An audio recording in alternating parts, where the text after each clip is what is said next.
Chapter 637 Absolute Power. And Exen watched as Tai Immortal Monarch slowly knelt down, feeling a mix of emotions that were hard to articulate. There was a sense of relief, astonishment, and admiration for her master.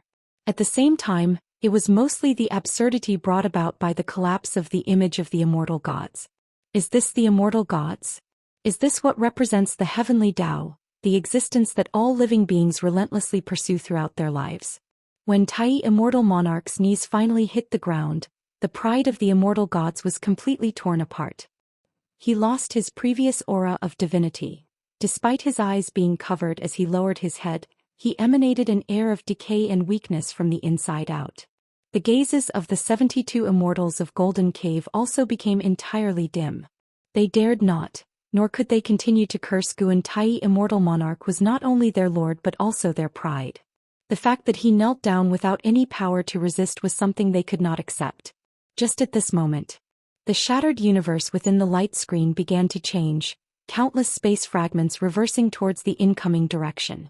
This scene drew the attention of the 72 immortals of Golden Cave.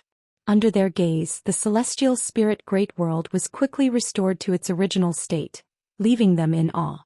What kind of power is this? Purple Dragon Star Monarch was shocked by Gu An's display of divine power, stirring up peculiar feelings in his heart. The immortal monarch representing the might of the celestial court was bringing about destruction. Was Guan deemed a heaven-defying being saving all living beings?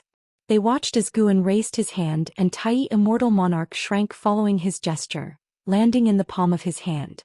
Tai Immortal Monarch had been subdued as well. Afterward, they witnessed Guan turning Tai Immortal Monarch into a wooden token and hanging it on his waistband, amongst other tokens that looked similar to them. They finally understood what their fate would be. The light screen in front of them began to shrink, and the consciousness of the 72 immortals of Golden Cave also began to grow dim. Just like the light screen in front of them, they were being consumed by darkness. Purple Dragon Star Monarch did not worry about his fate. He was still pondering the scene of Tai Immortal Monarch kneeling. Not only him but the other Golden Cave immortals felt the same. Until everything submerged into darkness. Standing in front of the world gate, an Exen looked onwards, observing the celestial spirit Great World restored to its original state, and feeling the vitality in the distance, her face showed a look of pleasant surprise. She stepped forward, walking up to Guan, and her gaze fell on his eyes. Guan did not conceal the immortal emperor's eye, allowing her to observe it. Previously, only she and Tai Immortal Monarch had seen the immortal emperor's eye. Even though the 72 immortals of Golden Cave had heard the conversation between Guan and an Exen earlier, they had not seen the immortal emperor's eye nor heard the question asked by Tai Immortal Monarch before kneeling. As for Tai Immortal Monarch, Guan had ways to make him forget about the immortal emperor's eye. Apart from the path of power, Guan's greatest expertise was in the path of cause and effect.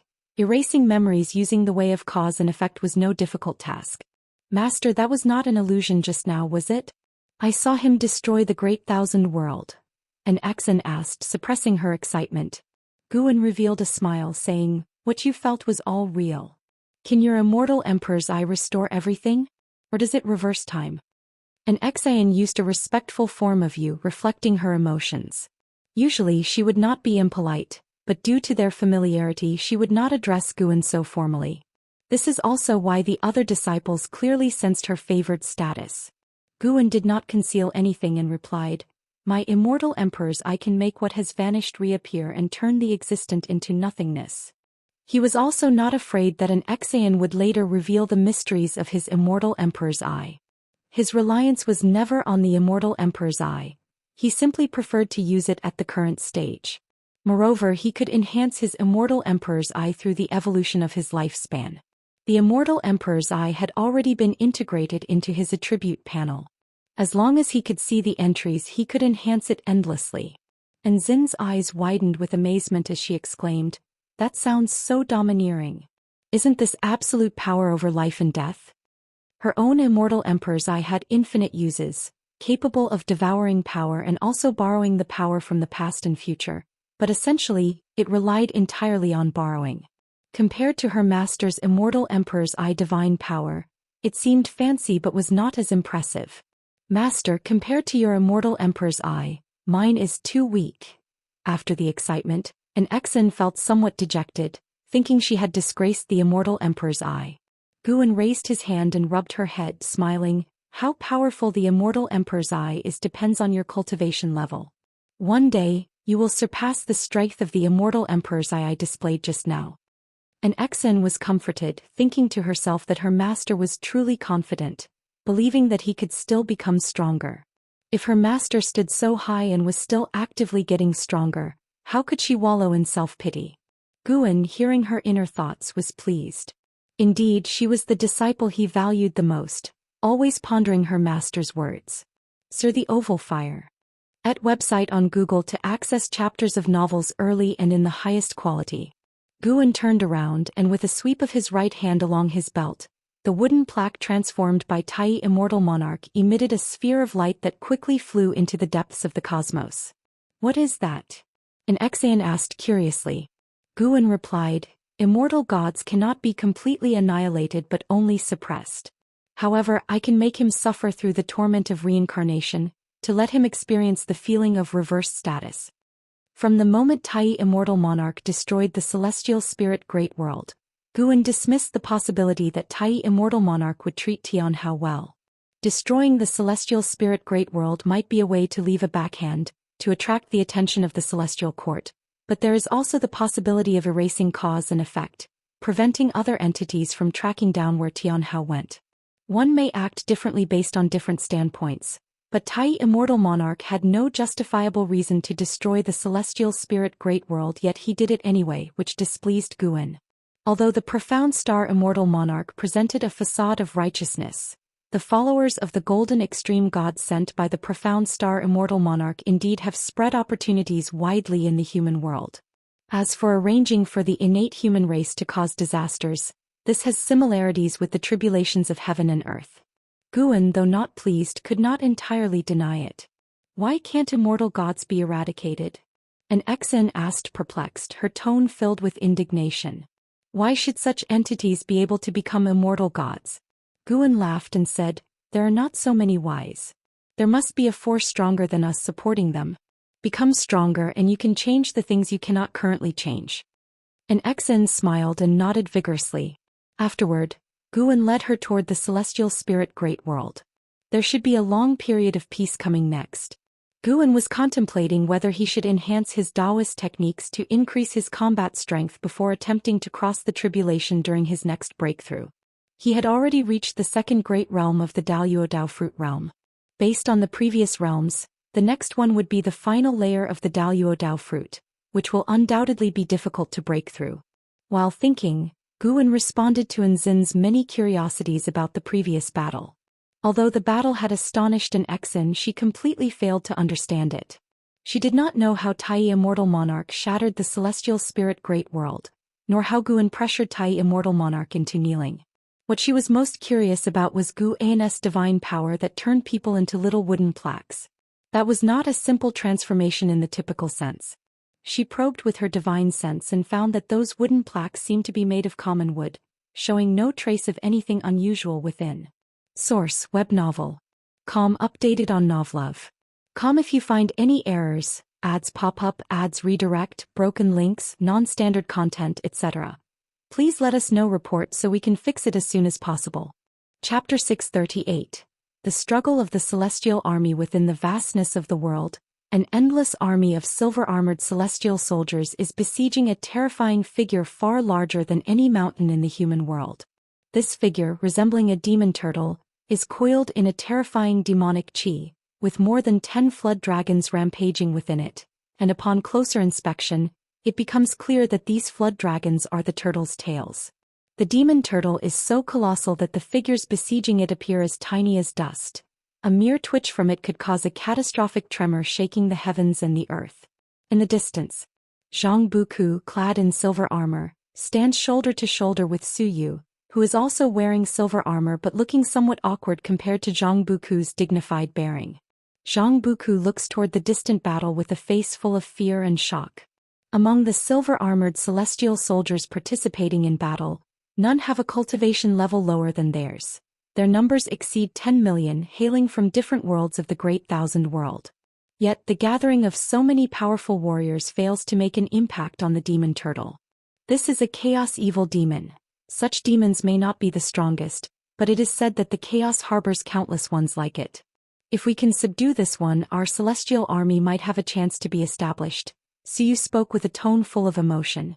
Zhang Buku turned to look at him, asking in surprise, with so many reserve celestial soldiers, can we really become celestial gods? Siyu gave him a disdainful glance and said irritably, becoming a celestial god is not so simple. Only by holding our ground do we have a chance. If we are lucky enough to encounter extraordinary warriors, we could ride the winds to ascend, which is better than facing the heavenly Daoist trials alone.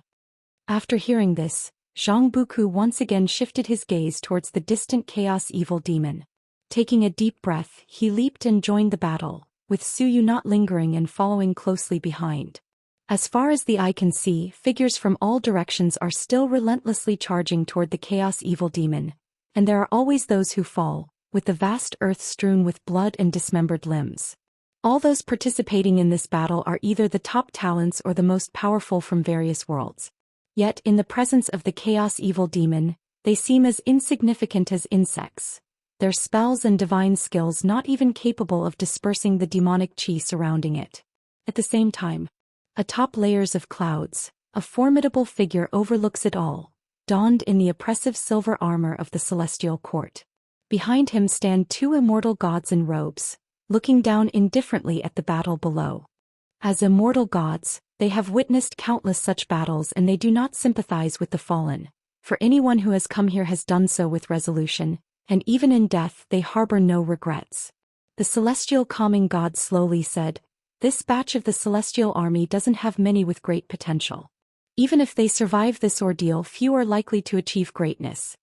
The two immortal gods behind him silently nodded, each holding a jade disc in one hand and their other hands swiftly moving as though writing something. The news that Tai Immortal Monarch had been suppressed by Guan did not spread, at least in the celestial spirit great world. Except for Guan and an Exen, no one knew that Tai Immortal Monarch had been there. And after Tai Immortal Monarch's soul was cast into reincarnation, the celestial spirit great world also did not experience any significant upheavals. It wasn't until the celestial spirit god stepped out from the world gate that he stood before it, sensing something faintly, and looked at the celestial spirit great world with shock in his eyes. He could feel a trace of presence left by Tai Immortal Monarch. Tai Immortal Monarch had been here, but nothing had happened to the celestial spirit great world. What did that indicate? Search * the novel Fire. Net website on Google to access chapters of novels early and in the highest quality. His reverence for Guan deepened. He had guessed that Guan possessed the great power to contend with Tai Immortal Monarch, but he had not thought that this battle would end in silence. What did that indicate? There could be a vast disparity between Tai Immortal Monarch and Guan. The celestial spirit god took a deep breath, a smile appearing on his face as he felt everything was heading in a favorable direction. He returned to his previous spot and sat down to continue his cultivation. Sending Tian Hao to the Misty Immortal Court, he too was deeply moved.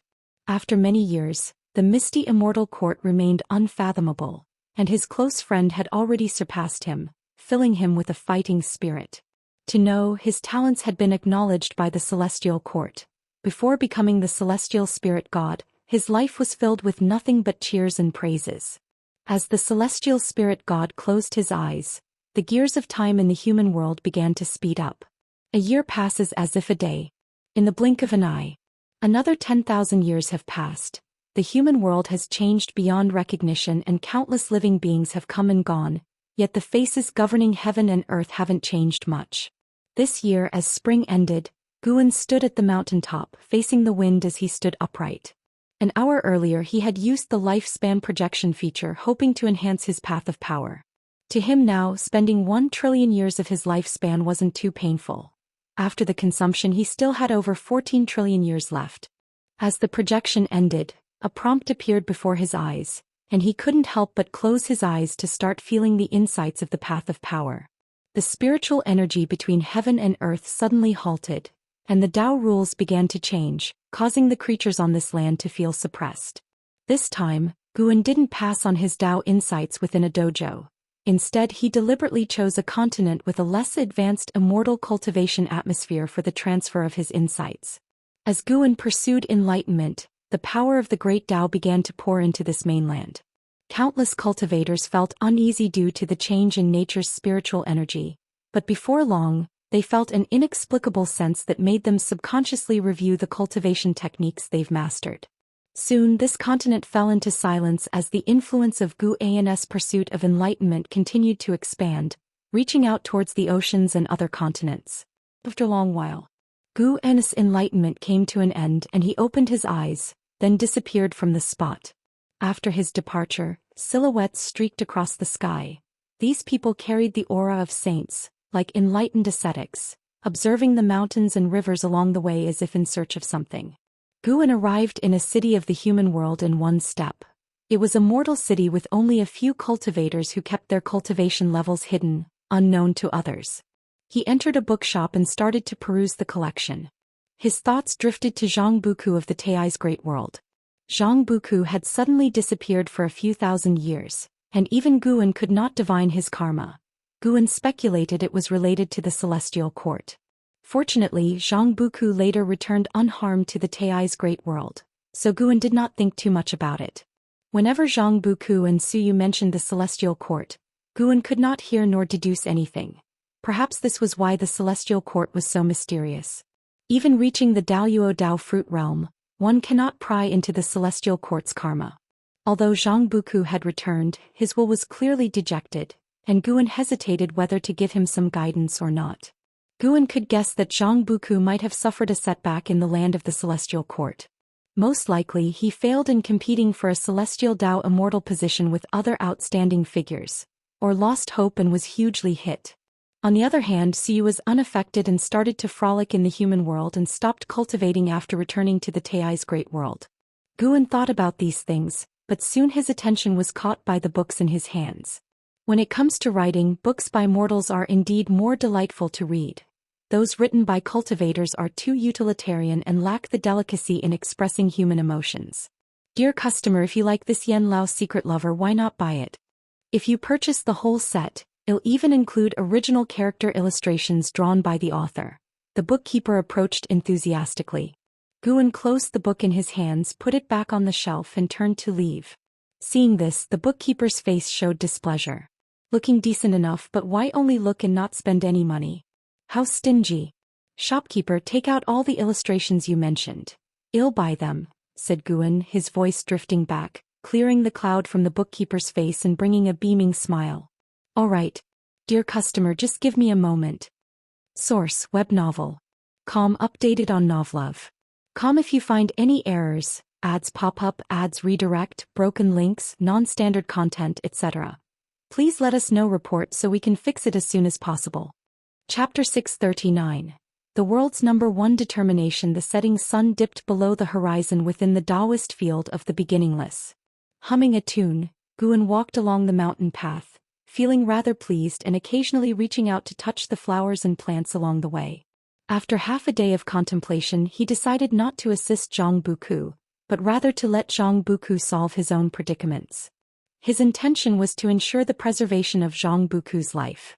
He was also curious to see how Suyu would help Zhang Buku become one of the heavenly court immortals. Upon reaching the courtyard atop the mountain, as soon as Guan entered, the long-awaiting Celestial Xian and Tianbai approached him. Aside from them, only Xinzhen and the white spirit rat were in the courtyard. Master, Emperor Tianhong wishes to be disciples at the Daoist field of the beginningless. What do you think? Celestial Xian asked first. Tianbai also looked at Guan with anticipation. Early this morning, Emperor Tianhong from the Dao court arrived at the Qiankuan sect, causing a huge commotion.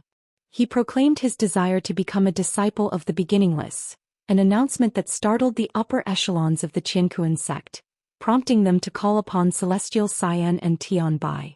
20,000 years ago, Wuxia disciples emerged, saving all living beings. Although it was ultimately the supporting Dao Sword Venerable who reversed the tides of chaos, the exploits and great fame of the Wuxia disciples remained illustrious. These disciples, with realms not considered top-tier during their time, wielded mysterious Dao treasures and were undefeated, leaving a profound impression on all the major sects of the world. The location of the beginningless was easy to speculate, so it was not surprising that the Dao court disciples managed to find the Qiankuan sect.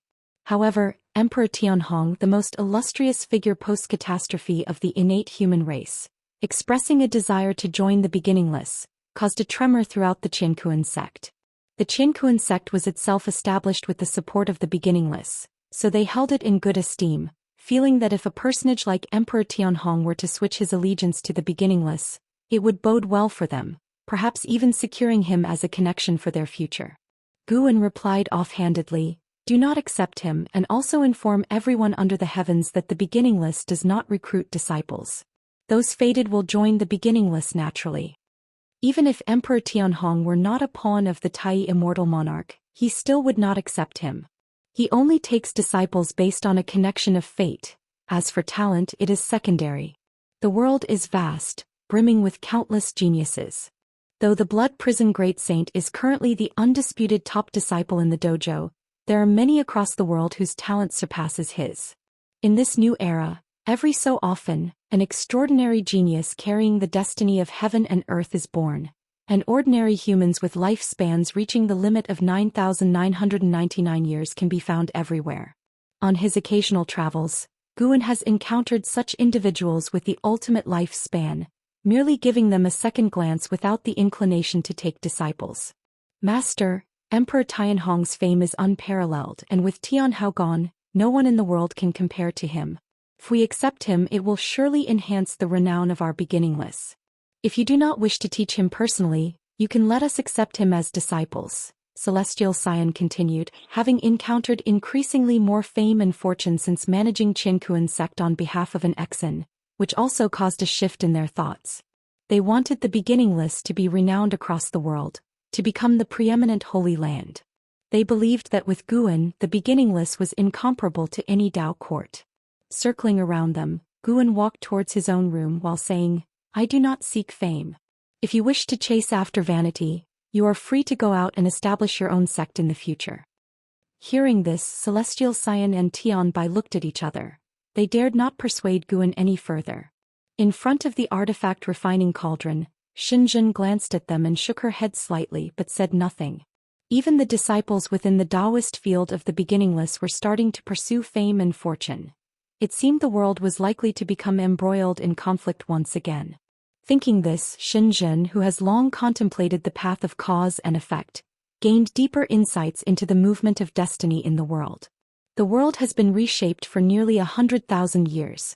Besides the earlier calamities wrought by the innate human race in the human world, a peaceful backdrop has always prevailed. However, human hearts are restless and disputes will inevitably arise. But even if chaos engulfs the world, what concern is it of hers? Xinzhen withdrew her thoughts and continued her contemplation of the great Tao. After staying in place for a while, Celestial Xian and Tianbai went to the Qiankuan sect to reject Emperor Tianhong. They waited until night fell. The two women returned. Walking through the forest, they stopped before a stream. Celestial Xian turned her head, her peripheral vision glancing back, and said, "Please return. Further ahead is unauthorized entry into Wuxia." A figure emerged from the deep woods, an attractive man dressed in blue with an extraordinary demeanor, unable to hide the pride between his eyebrows. He was none other than the current first pride of Dao court, Emperor Tianhong. Emperor Tianhong looked at the two women and said, "I will not force my way into Wuxia. I just want to prove my determination to the supporting Dao sword venerable." Celestial Xian and Tianbai crossed the stream and then turned to face Emperor Tianhong. Emperor Tianhong approached the stream, lifted his robe and knelt on the spot. Seeing this, a glimmer of joy passed through the eyes of the two women. Although they had refused Emperor Tianhong, deep down they still hoped that Wuxia could have such an exceptional talent like him, so that the name of Wuxia would become even more widespread. They did not dare to defy Guan, and could only hope that Emperor Tianhong could sway Guan with his own efforts. Tianbai warned, "If you cross this river without permission, you may not only forfeit your chance of entering Wuxia but also face irrecoverable doom." Emperor Tianhong, kneeling before the river, puffed out his chest and raised his head, his expression resolute. Despite no reply, he had already revealed his determination. Celestial Xian and Tianbai turned and left, disappearing into the night. Beneath the night sky, the mountains and forests were tranquil, with occasional insects chirping, calming Emperor Tianhong's heart. Even though he was currently regarded as the foremost prodigy in the world, Emperor Tianhong felt no humiliation as this was his choice. Memories from thousands of years ago surfaced in his mind. He had wandered the world, visiting a place known as the Taitsong continent. Hearing that the supreme sect had once been blessed by an immortal, he went there to explore. It was not until he stepped onto the heaven-repairing platform and grasped the axe that he knew. After a brief moment of astonishment, he firmed up a thought in his mind. He must acquire this legacy.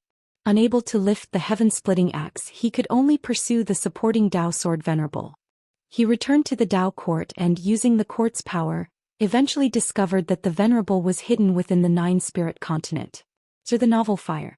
Net ** website on Google to access chapters of novels early and in the highest quality. To break away from the Dao court, he did not immediately head to the Nine-Spirit continent. Instead, he spent thousands of years fervently completing Dao court tasks as his reply to the Dao court. His will also attracted the attention of the master of the Dao court, Yuan Songzi, who, after understanding his determination, also expressed support. Yuan Songzi knew better than Emperor Tianhong the strength of the supporting Dao sword venerable. In Yuan Songzi's eyes, following the venerable for cultivation, Emperor Tianhong would be able to display even greater talent and truly surpass Tianhao. With the support of his sect, Emperor Tianhong felt lighter about this journey. He had anticipated hitting a wall, so he was not in a hurry.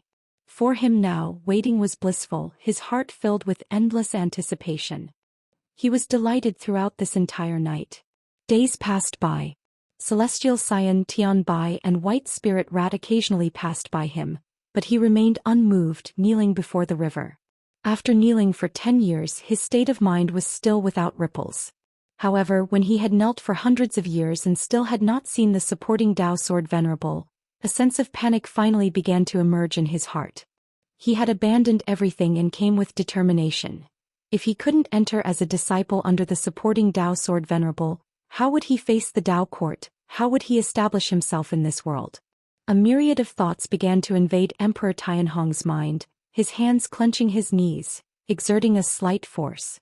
Source: web novel. Com updated on Novlove. Com if you find any errors, ads pop up, ads redirect, broken links, non-standard content, etc. Please let us know, report so we can fix it as soon as possible. Chapter 640. Kneeling for 10,000 years. Emperor Tianhong's heart was in turmoil. Although everything in his eyes had not changed with the passage of 100 years, he felt a tremendous malice. He couldn't imagine the situation he would face returning to the Dao court after failing to become a disciple. Let alone the Dao court. When he came to the Qiankuan sect, how many disciples of the Qiankuan sect watched him? The more he thought about it, the more panicked he became, even developing a sense of rage in his heart. This anger was so confused even he couldn't tell whom it was directed at. Hate the supporting Dao sword venerable? But supporting Dao sword venerable had no reason or obligation to take him in. If anyone was to blame, it was his own insufficient talent. The supporting Dao sword venerable had taken Tianhao as a disciple, and Tianhao was the champion of his era before him. Since before his birth, Tianhao had vanished, so there were always people who believed he was not the strongest champion of all time because he never defeated Tianhao. After the tribulation of the innate human race, everyone knew that Tianhao was a disciple of the supporting Dao sword venerable, which made Tianhao even more legendary. When Tianhao disappeared, people liked to use him to suppress the geniuses of the world. In fact, while Tianhao was alive, he also endured the same doubts Emperor Tianhong faces today. But regardless, without defeating Tianhao, Emperor Tianhong could not truly consider himself the greatest champion through the ages. Emperor Tianhong's thoughts ran wild uncontrollably. Even though reason told him that 100 years was nothing, he couldn't help but dwell on it. Kneeling by the small river as he gazed at his own reflection on the water's surface, Emperor Tianhong suddenly felt very vulnerable and truly unworthy of the title of the world's #1 champion. It was at that moment he saw a figure emerging from the depths of the forest on the opposite side. As he made out the person's face, a confused expression appeared on his own. It was neither Celestial Scion nor Tian Bai. He had never seen this woman before. The newcomer was an Exan. An Exan in her Scion dress with delicate makeup, had cool and distant eyes and brows, resembling a fairy living reclusively in the mountains. Her aura, untainted by the mundane world, caused Emperor Tianhong's gaze to shift. An Exan saw Emperor Tianhong, her expression as cold as ever. She walked to the front of the river and stopped. Her gaze landed on Emperor Tianhong, her eyes without a ripple of emotion. I heard you are the Dao Court's #1 talent and the strongest one in the world today. We are both divine immortals of wondrous dharma. How about we spar? An Exan spoke, her tone allowing no refusal. Emperor Tianhong frowned and asked, "May I ask if fellow Daoist is a Wuxia disciple?" An Exan answered, "I am considered the foremost disciple of Wuxia. If you defeat me, you will be eligible to join Wuxia."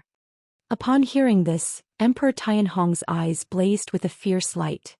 Having knelt and waited for 100 years, his mood was already irritable. With Nzin's sudden approach, it seemed like the very opportunity had been yearning for. He wanted to show the sword venerable his talent. Emperor Tianhong stood up with mud and grass falling from his legs. His aura changed abruptly, the wild wind howled, causing the surrounding trees to shake violently. "Where shall we spar?" Emperor Tianhong asked, his intense gaze domineering, his hair dancing wildly like flames. Nzin's eyes flickered with purple light. She replied indifferently, "No need to go elsewhere, right here will do. It will be over quickly." Via the novel Fire. Net ** website on Google to access chapters of novels early and in the highest quality. Emperor Tianhong felt humiliated, his robe began to billow. A terrifying aura emanated from within him. Meanwhile, inside an inn belonging to the Qiankuan sect, Guan was drinking with his friends who enjoyed meat and wine, when suddenly they felt a terrifying aura coming from afar. This wine and meat friend named Qiuzhou exclaimed in shock and suspicion, "Could it be someone is causing trouble within the sect?" Although the Qiankuan sect of today is far from comparing to the Dao court, in the eyes of the rank-and-file disciples, the Qiankuan sect is an authentic and major power, dominating a region. Whoever dares to cause trouble within the Qiankuan sect is truly seeking death. Guan laughed and said, "Since it's happening within the sect, why should we worry? Let's keep drinking and continue talking about Yilang's affairs." Yilang, the offspring of the sect hierarch Yi Qingshan, may not be considered outstanding in terms of talent within the Yi family, but with his free-spirited and unrestrained character, he always manages to do things that become the subject of much gossip. Qiuzhou thought that Gu An's words made sense, so he resumed recounting the tales of Yilang's amorous exploits. The terrifying aura appeared abruptly and dissipated just as quickly. The entire process took less than 10 breaths, which led to much speculation among the disciples of the Qiankuan sect in various cities. In the forest, Emperor Tianhong was half-kneeling in front of a river, one hand propped against his knee, the other dangling naturally as he laboriously raised his head to look up, his face covered in cold sweat and bloodshot eyes. An Exan stood on the opposite side of the river, about a zhang away from him, her purple pupils gradually retracting their unusual shimmer. Compared to Emperor Tianhong's face full of shock and fear, Nzin's expression remained indifferent. How is this possible? What divine skill was that just now? Emperor Tianhong ground his teeth and asked. He couldn't accept his own crushing defeat, especially since it was at the hands of someone in the same realm. An Exan replied, "This is a divine skill taught to me by my master. You don't need to feel sad about it. Although we are in the same realm, I reached this realm long before you were born. Your talent is still higher than mine, but it's not so simple to get accepted into Wuxia." Having said this, she stepped forward and flickered past Emperor Tianhong, heading toward the Qiankuan sect. Emperor Tianhong looked down and asked through clenched teeth, "Did the sword venerable send you here?" "He doesn't have that kind of leisure time. I just sensed that your Dao heart was wavering. It's only been a century, yet you can't hold on, which disappoints those in the dojo who have expectations for you. However, retreating is also not a problem. There are many paths in the world and you don't necessarily have to enter Wuxia." An Exan didn't stop her steps, her figure gradually disappearing into the distance. Upon hearing this, Emperor Tianhong's pupils dilated, and a color of shame surged in his heart. Indeed, it's only been a century. What is a century to cultivators? Memories of the previous battle flashed through Emperor Tianhong's mind, and his eyes became fervent. Being such formidable Wuxia disciples serves to prove the profound heritage of Wuxia. Even if it takes 1,000 years or 10,000 years, he must enter Wuxia. Emperor Tianhong straightened his spine and knelt once more. This time he swept away his previous impatience, and his gaze returned to the steadfastness of when he had first arrived. A gentle breeze passed by, lifting the hair beside his ears. Amidst the sound of the wind, he seemed to hear the supporting Dao sword venerable calling out to him. Calling out the word disciple. Emperor Tianhong's lips curved upwards, for Nzin's strength made him long for Wuxia all the more. Years went by quickly. When tens of thousands of years had once again passed, the forest where Emperor Tianhong was located seemed unchanged, as if secluded from the world, unaffected by the rules of heaven and earth. There was no alteration in Emperor Tianhong's attire, but his hair had grown longer and his beard reached the ground. He kept his eyes closed, his whole being radiating an aura of profound mystery. Not far off, on a tree branch, Guan and an Exan stood side by side, observing Emperor Tianhong. An Exan spoke up, "Master, if you truly do not wish to accept him, shall I drive him away?" Emperor Tianhong's decade-long kneeling did not only move her. Other disciples of the dojo also became aware of this man's determination and were touched by it. As the #1 prodigy of the world, he has managed to patiently kneel in this place for tens of thousands of years, which is unimaginable how resolute his determination is. If you find any errors, ads pop up, ads redirect, broken links, non-standard content, etc., please let us know. Report so we can fix it as soon as possible. Chapter 641 Celestial Plan, Chaos Grudge Luo.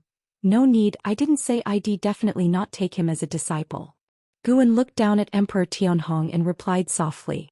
The reasons he did not take Emperor Tianhong as a disciple were, firstly, he did not favor him, and secondly, Emperor Tianhong was a reincarnation of an immortal god, with the consequences of Tai immortal monarch's karma trailing behind. However, reincarnation creates a new personality. Judging from Emperor Tianhong's inner voice, he genuinely wished to take Guan as his master.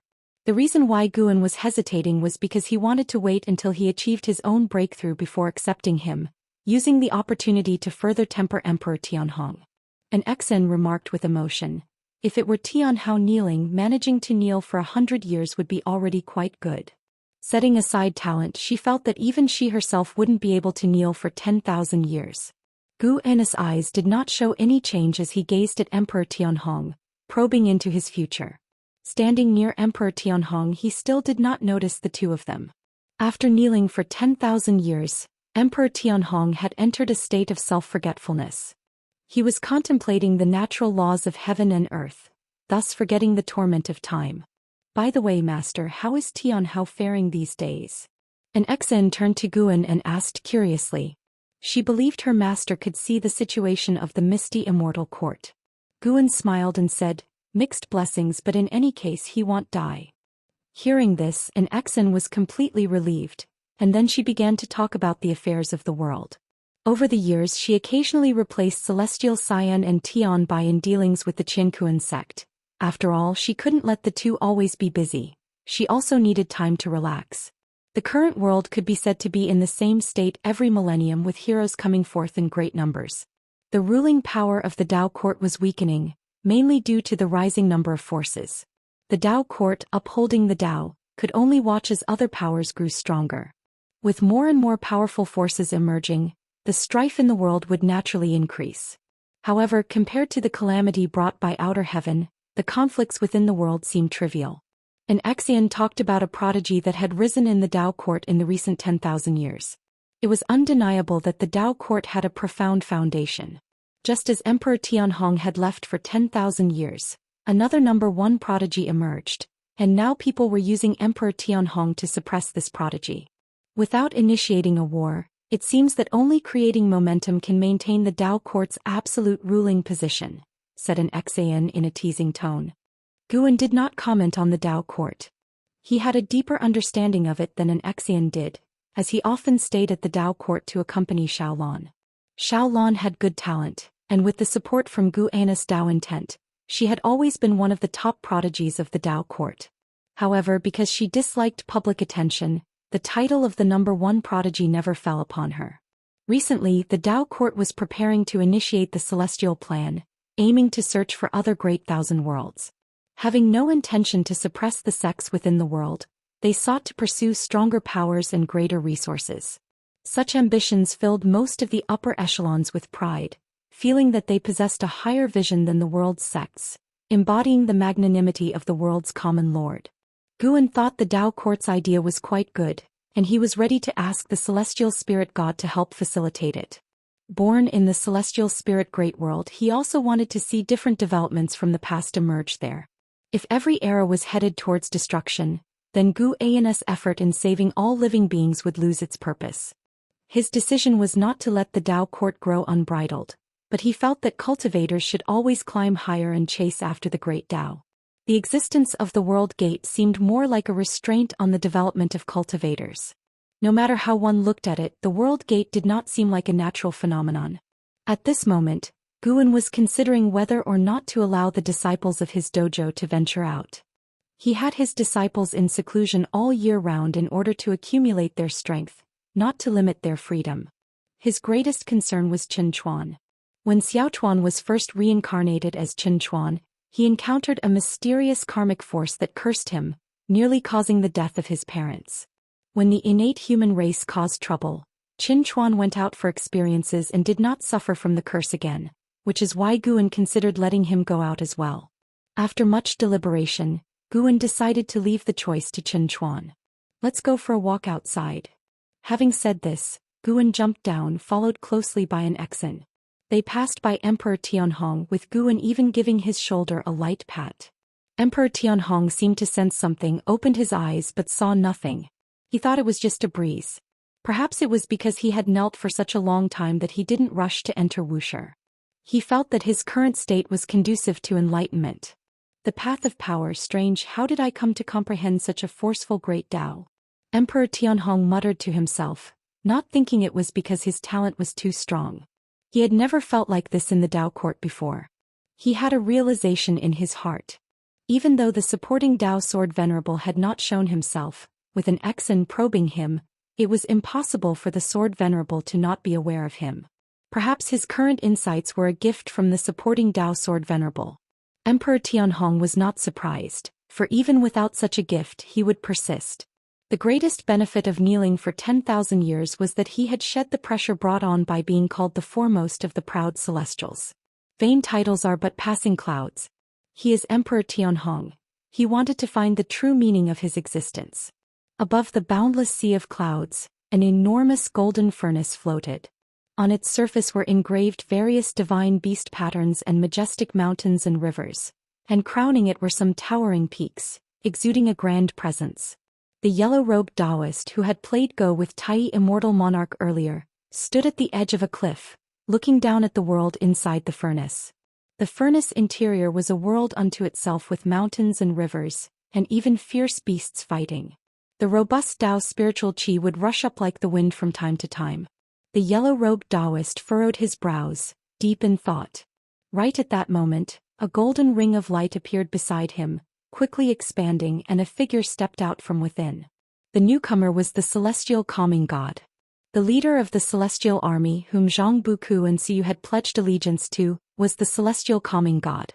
The celestial calming god raised his hand in salute and said, "Immortal monarch, anomalies from chaos are emerging in the 3,000 great worlds, rapidly dispersing to each of the great 1,000 worlds. One of these anomalies has even come to trial under my command. This is not good." Sar the Null Fire.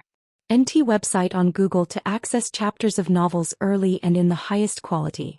The one known as Huang Feng Immortal Monarch, the yellow-robed Daoist, tilted his head to look at him and asked, "Anomalies from chaos? Which anomaly?" The celestial calming god responded, "It should be Chaos Grudge Luo. I have captured immense resentment from the soul's depths of that infiltrator.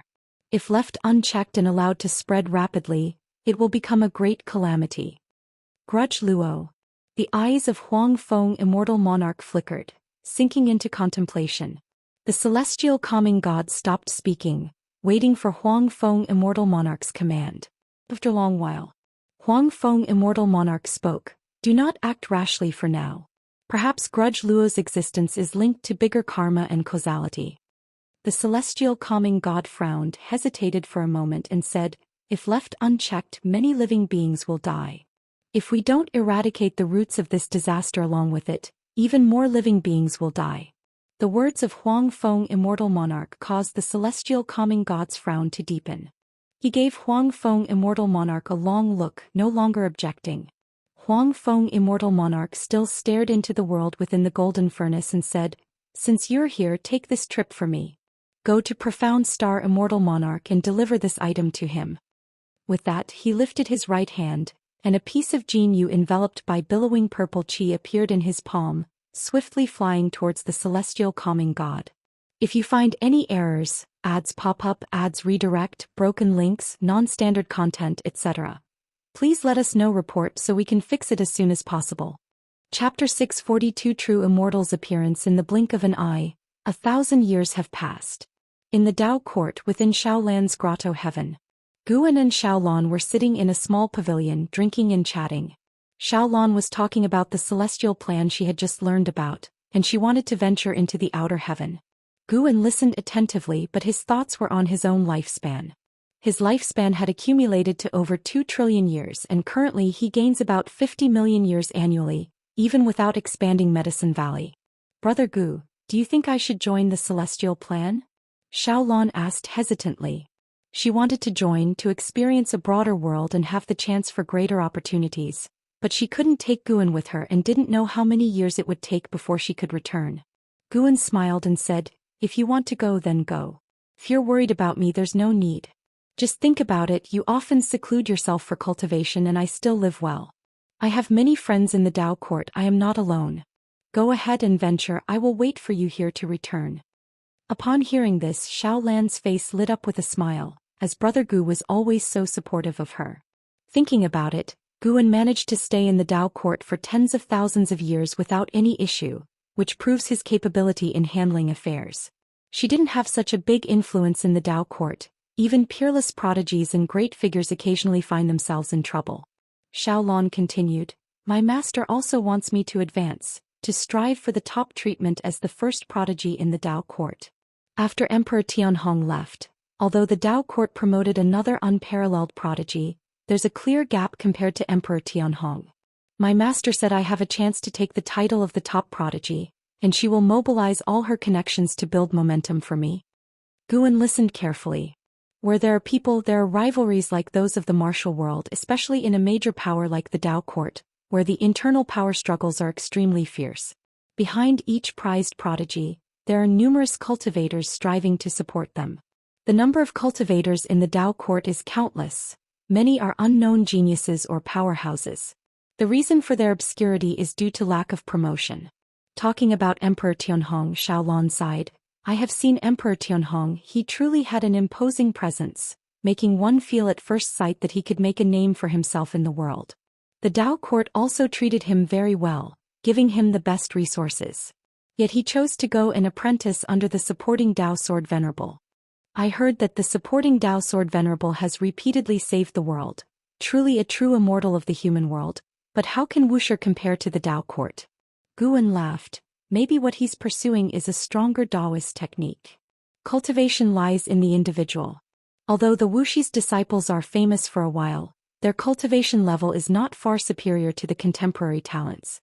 Mainly they rely on the Dao treasures of the beginning list to fight, which shows the cultivation resources Wuxia can provide are not top-notch. After all, they reside hidden in a small corner of the world. Xiaolan shook her head, saying she didn't know much about the supporting Dao Sword Venerable, but in her view the Dao court is the strongest sect. After all, she belongs to the Dao court. Guan found her questioning of Wuxia interesting and added, "Anyway, this is your opportunity. The road to immortal cultivation is extremely long and everyone has their choices. You once made a decision that others around you didn't understand, which was to always take me with you." Xiaolan blinked and said, "That's different." During the conversation she moved closer to Guan, tightly hugging his arm. "If something happens to Brother Gu one day and I need to give up my cultivation, I will not hesitate." "Tiske, aren't you cursing me?" "Hey, I am expressing my true feelings here, why aren't you moved? I do not hope for that day to come and I will not let you face such a choice." Guan raised his hand and wrapped it around Xiaolan's waist, speaking softly. Xiaolan feels very happy in this life, now without any worries in her heart, something Guan is pleased to see and will do his best to maintain. Unlike dealing because she was his junior sister, Guan accompanied her in person. The mature medicinal herbs could afford a delay of a month. After Xiaolon left Grotto Heaven, Guan then went to other medicine valleys to start collecting medicinal herbs. As Xiaolon began to pursue the higher great Tao of heaven and earth, Guan felt that he also needed to step up and improve the lifespan and income of each medicine valley. Xiaolon followed the Tao court and flew in the void for several years before finally arriving at the legendary World Gate. There were hundreds of people on this journey. Like her, there were 20 geniuses in total. The others were great cultivators of the Tao court, all with cultivation levels above the Zizai immortal realm, and leading them was Yuan Songzi, the master of the Tao court. Yuan Songzi performed the cloud ascending technique, carrying everyone as they flew together. See Teach Fire. At website on Google to access chapters of novels early and in the highest quality. Above the clouds, Xiaolon gazed far into the distance at the World Gate, utterly astonished by it. Even though she was a divine immortal of wondrous dharma, she instinctively felt overwhelmed. The majestic aura of the great Tao made her breath quicken. It was not just her, the other cultivators felt the same. Except for Yuan Songzi, it was the first time for everyone else to see the World Gate. They quickly landed on the square in front of the World Gate.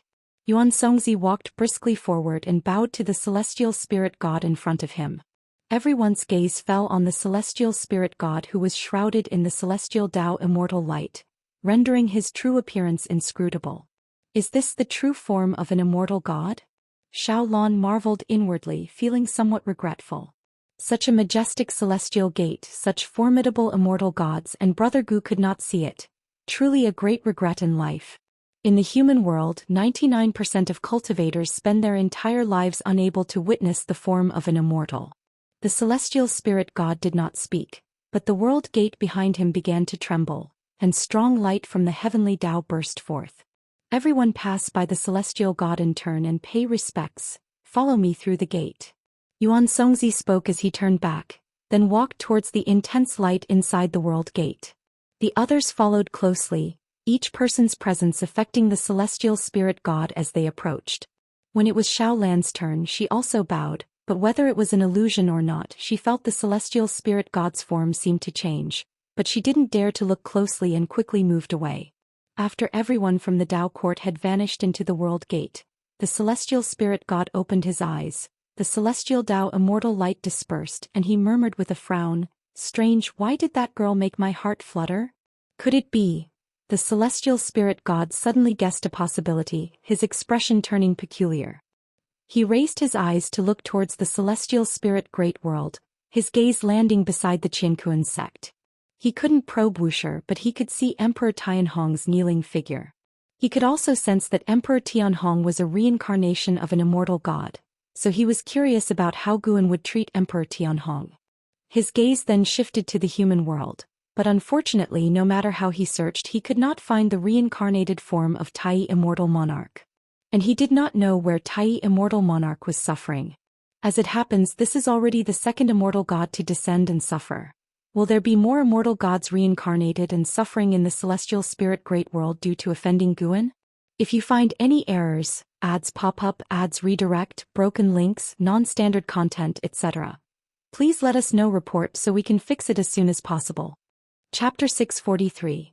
Zhao Russian, the struggle of the Daoist emperor. The sunlight, filtering through the gaps in the leaves, shone onto the river, creating a golden phosphorescence. Emperor Tianhong was still kneeling by the river, his beard touching the ground, knees deep in the mud, his eyes closed, his black hair spilling out. He seemed to merge with the forest, his breath natural. Thousands of years have passed since Xiaolon left, and Emperor Tianhong has been kneeling there for over 21,000 years. Footsteps approached from behind and a man dressed in black appeared. He was handsome with his black hair coiled up under a headpiece, a sword and a gourd hanging at his waist.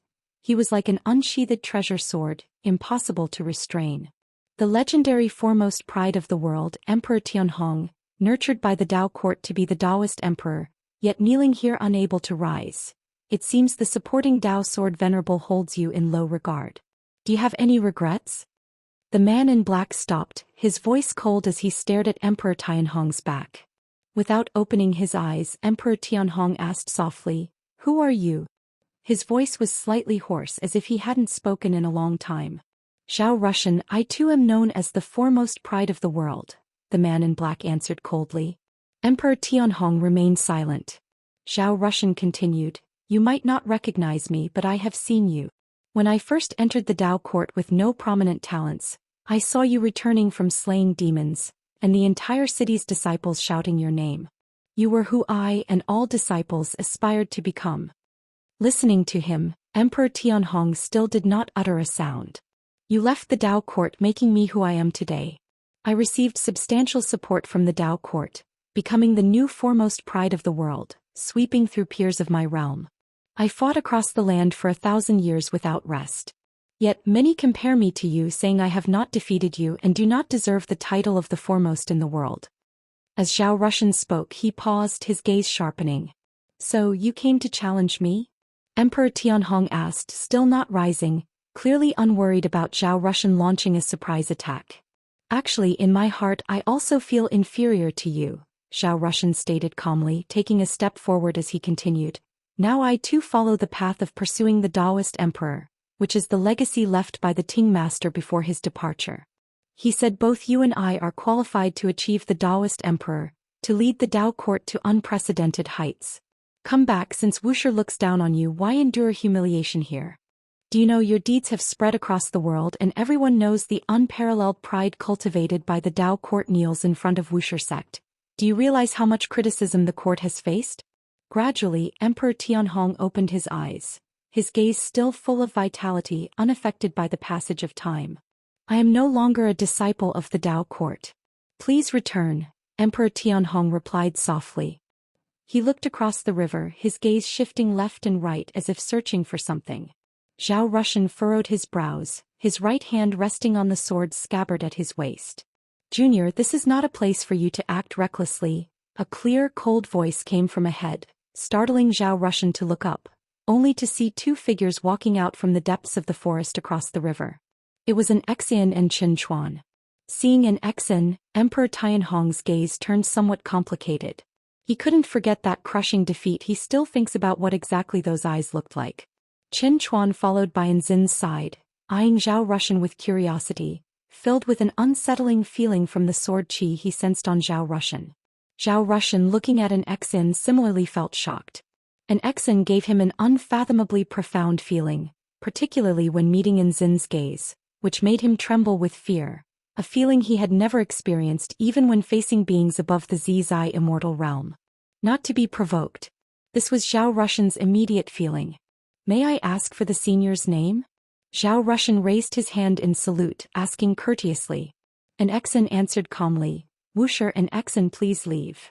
Zhou Xian raised an eyebrow. Just as he was about to speak, he suddenly felt a chill climbing up his spine, startling him. After hesitating for a moment, he chose to salute and leave. Although unclear why an Xian held hostility towards him, he also feared dying here. Zhou Xian's presence quickly faded, while an Xian and Qin Chuan approached the river, facing Emperor Tianhong across the stream.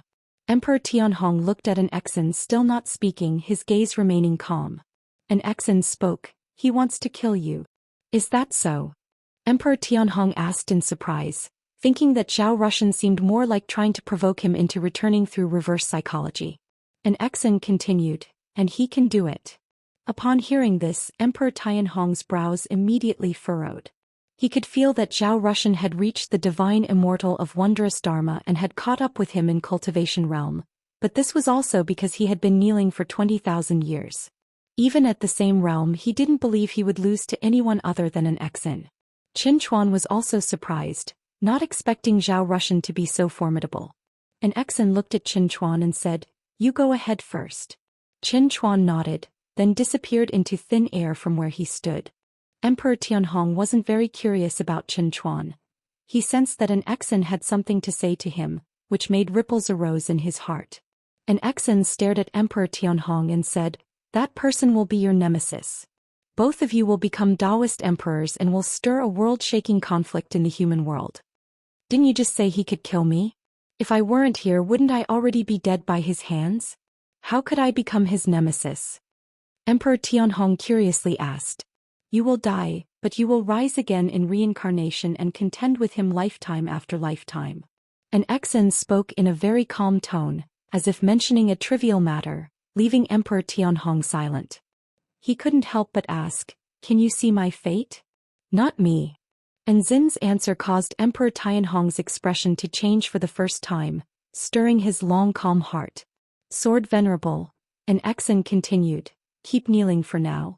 Master can't accept you temporarily and I don't know the reason, but perhaps this is part of cultivation. Over the years, you should have felt your Dao practice growing." Emperor Tianhong showed a smile. "Indeed, although my cultivation level hasn't increased, my understanding of the great Dao is growing rapidly. This must be the blessing of the Sword Venerable." This was also the reason he had been kneeling for more than 20,000 years without feeling tired. He had seen hope, and even if he had to kneel for another 100,000 years, he wouldn't feel it was hard. An Exan stopped talking, flashed beside Emperor Tianhong and continued walking forward. Emperor Tianhong turned his head towards her and asked, "Sister, where are you going?" "I have my matters to attend to."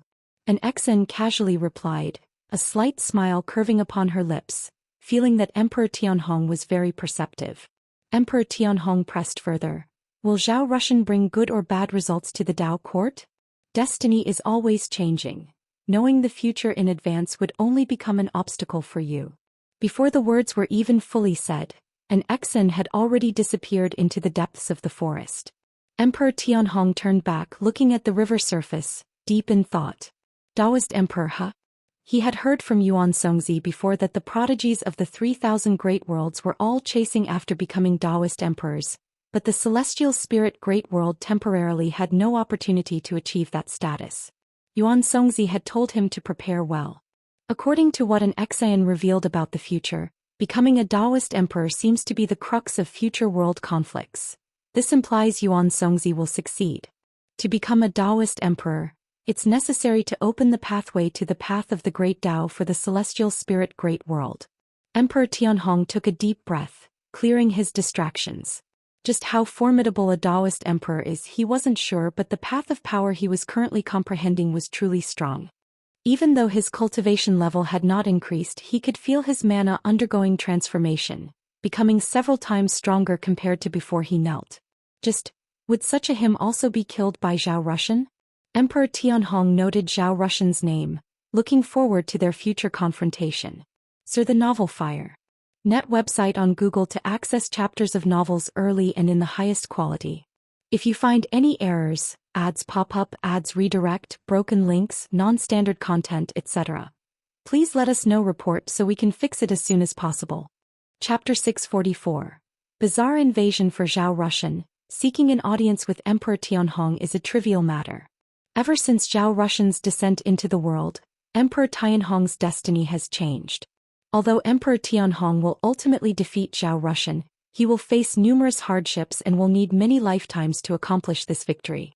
Sitting by the lake, playing his zither, Gu and his thoughts drifted with the cause and effect tied to Zhou Xian. Zhou Xian is not the reincarnation of an immortal god, but his destiny pattern is extremely strong. He is destined to reach the pinnacle of the celestial spirit great world and even bring catastrophe upon heaven and earth. By defeating him, Emperor Tianhong will also ascend to immortality. It is unclear whether Zhou Xian is a product of heaven and earth or a scheme by the immortal gods. If it's the latter, it should have nothing to do with Tai Immortal Monarch. Guan is unable to see through the celestial Dao destiny linked to Tai Immortal Monarch, but he can sense its existence. Perhaps there are other immortal gods eyeing the celestial spirit great world, fortunate that they do not plan to descend in person. While playing the zither, Guan focused his attention on Shaolon.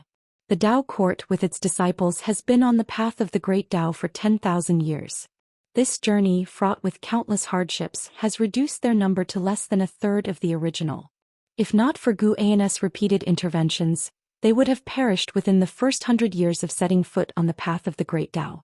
The path of the great Dao has no absolute order, only chaos and slaughter. There no one speaks of righteousness, for every being on this path is here for the sake of an era. Under the guidance of Yuan Songzi, Shaolon has embarked on the path to chase after the title of Daoist Emperor. To become a Daoist Emperor, one must not only comprehend the Dao rules but also defeat peers and higher-level adversaries on the path of the great Dao, constantly seizing destiny to strengthen oneself.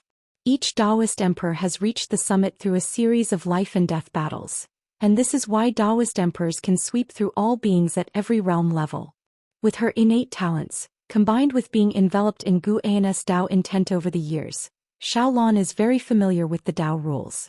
The clueless Yuan Songzi even thinks that Xiaolan possesses a Dao comprehension stronger than that of Emperor Tianhong and Zhou Xian. Therefore, he has made a last-minute decision to exhaust all efforts to help Xiaolan become the first Daoist emperor of the Dao court. Fire. At website on Google to access chapters of novels early and in the highest quality. As a Daoist emperor, Xiaolan will inevitably be involved in the struggle between Zhou Xian and Emperor Tianhong. Yet because she is on the path of the Great Dao, her influence does not reach the celestial spirit Great World for the time being, thus the fate of that world remains unchanged. The path of obsession, the Great Dao of thoughts. Guan murmured to himself, feeling surprised. Initially he thought that Xiaolan, who cultivated the innate reincarnation skill, would follow the path of reincarnation or the path of soul, or even the path of cause and effect, as he often used it to guide her cultivation. It seems no matter which path one followed before, once one aspires to compete for the title of Daoist emperor, the Great Dao itself will guide the cultivator to the most suitable path for immortal cultivation. Guan began to truly look forward to Xiaolan's future. Previously, Xiaolan had a smooth journey thanks to his support, and her future was all within his sight.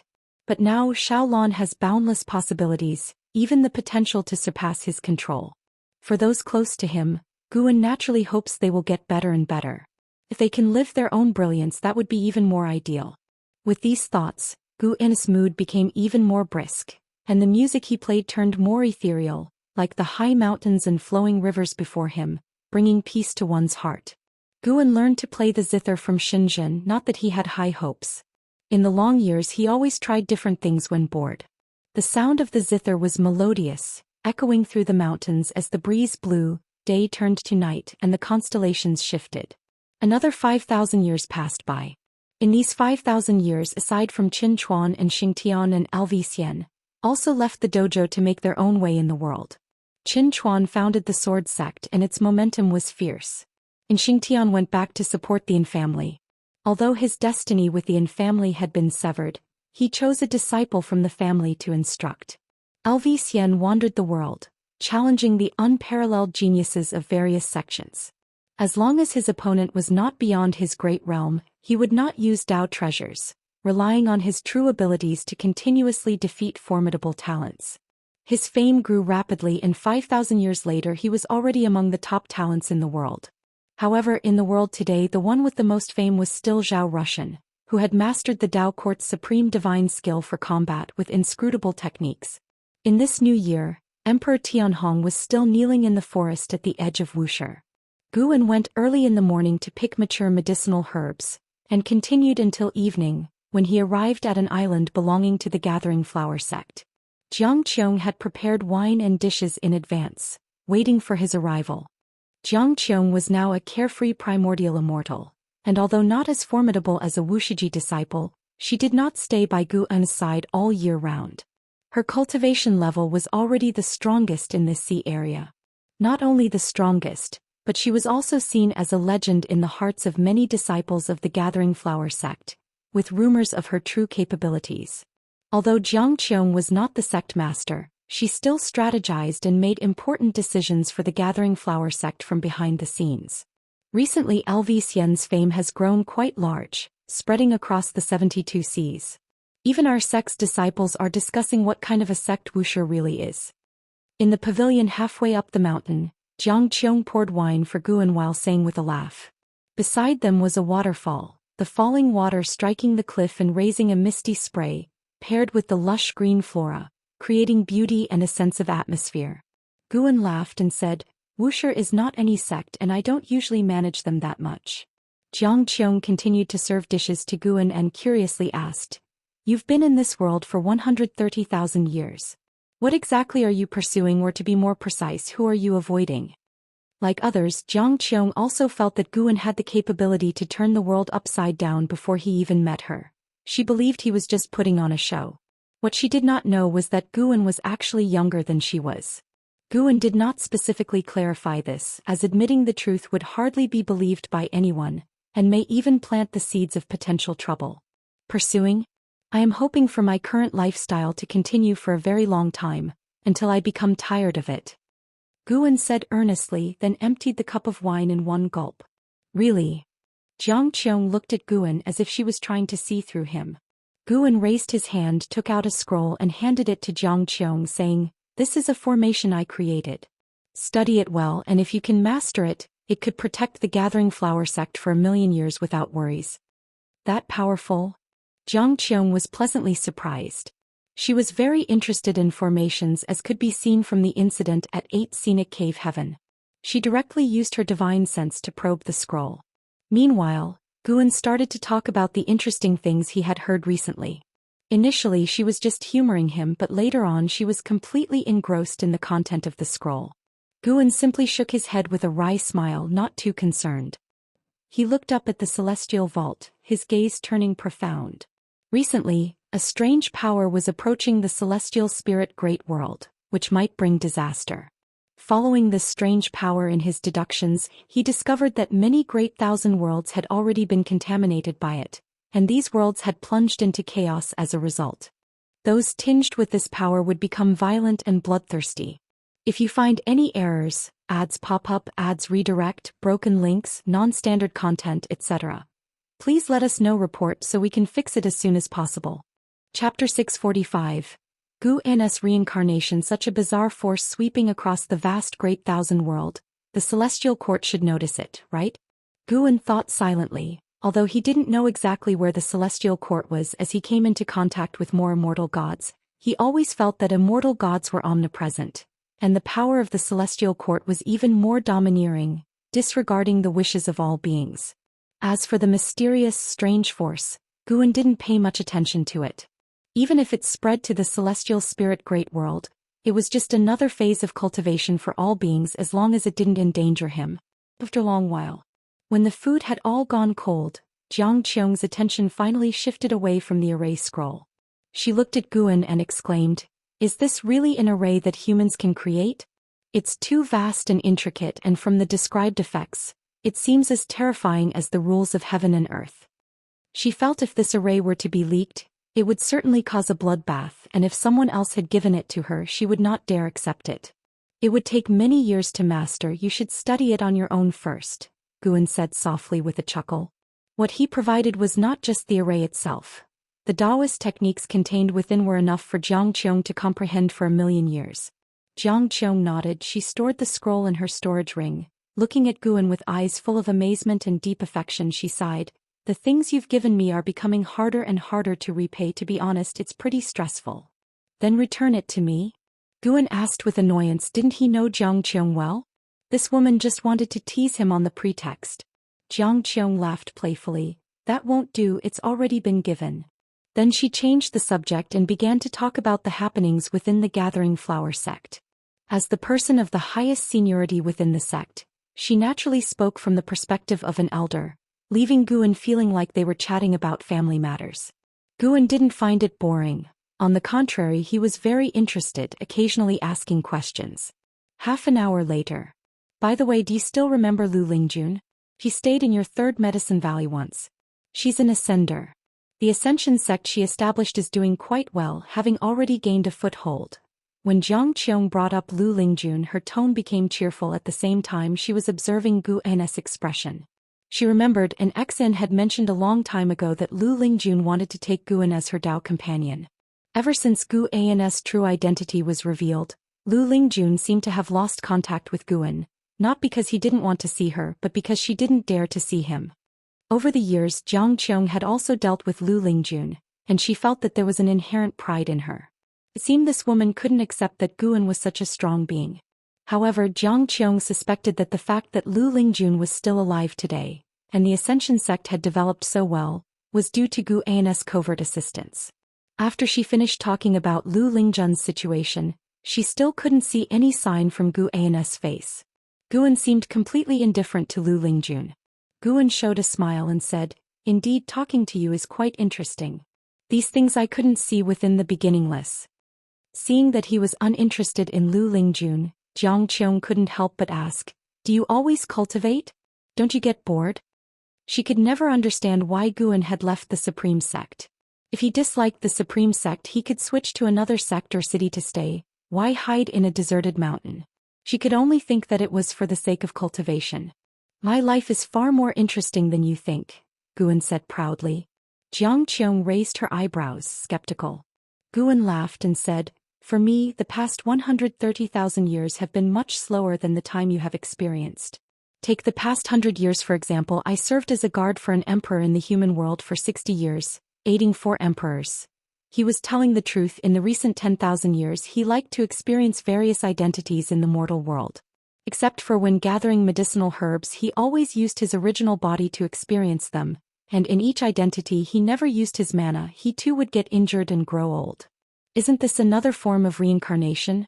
Jiang Qiong never expected Guan would do such a thing. She found it both absurd and somewhat interesting to think that a powerful being who could overturn the entire great world was scrambling for power and profit with mortals in the mortal world. Maybe she should try it too? After all, she no longer had to personally oversee the Gathering Flower sect. What followed was Guan speaking with Jiang Qiong listening. The more stories she heard, the more she felt that what Guan was doing was not out of boredom, but a form of cultivation. The sun was shining brightly, the sky clear and cloudless. Above the mountains, numerous cultivators were flying on their swords as fast as the wind. Their gathering created a tremendous force that shook the mountains and forests violently. In the midst of the crowd, 2 young men flew side by side on their swords. One of them, a youth in black, turned to his companion and excitedly asked, "Long Lin, what kind of demon do you think we'll encounter this time?" The youth known as Long Lin was dressed in a tight blue garment, looking even more handsome and extraordinary in demeanor than the youth in black. Long Lin looked ahead, a smile on his face as he said, "I heard it's a great demon that has lived for 10,000 years. Otherwise the sect wouldn't send out so many disciples." "A great demon that has lived for 10,000 years? How terrifying could that be?" The youth in black suddenly grew worried. Long Lin glanced at him and chuckled, "Yang Yan, if you're scared, it's not too late to go back now." Upon hearing this, the youth named Yang Yan's eyes widened immediately and he said, "How could I possibly be scared? I'm just worried about the other disciples. If our Changyang sect loses this battle, the consequences are unimaginable." Long Lin gazed forward, smiling without saying a word. It wasn't just them. The other disciples of Changyang sect around them were also discussing the upcoming battle. The Changyang sect had been established for thousands of years and was considered a hegemon on the continent, but they had never contended with a 10,000-year-old demon before. "By the way, Long Lin, I heard from an elder brother that your clan has found you? Is that true?" Yang Yan asked curiously. He and Long Lin had both been orphans since they were young, raised by an old man in the mountains. By a stroke of fortune they joined the Changyang sect, and Long Lin was found to have an excellent spirit root. Yang Yan owed his present status to Long Lin's support. He never expected that Long Lin wasn't an orphan and that his clan was looking for him. He felt envious but also happy for Long Lin. "Yeah, they told me that my parents didn't abandon me but rather they perished while on a mission and had to leave me somewhere. The jade pendant my parents left me is actually a high-tier spiritual artifact, and that's also how my clan found me. They want me to return and I am still considering it," Long Lin replied calmly. Yang Yan continued to probe, "Is your family powerful? How does it compare with Changyang sect?" "They should be powerful. They have already persuaded the higher-ups of the sect, and it seems the higher-ups have gained significant benefits and are strongly urging me to return," Long Lin said. Yang Yan felt even more envious at the response. Why didn't he have such a background? Before their cultivation it was he who protected Long Lin, but ever since they began to cultivate the roles reversed and now it was Long Lin taking care of him. Yang Yan was grateful to Long Lin but also couldn't help feeling a surging envy in his heart. He felt that the heavens favored Long Lin, always letting him encounter good luck, whereas he was left without support. Even with Long Lin's help, trouble always seemed to find him. Sar the Oval Fire. At website on Google to access chapters of novels early and in the highest quality.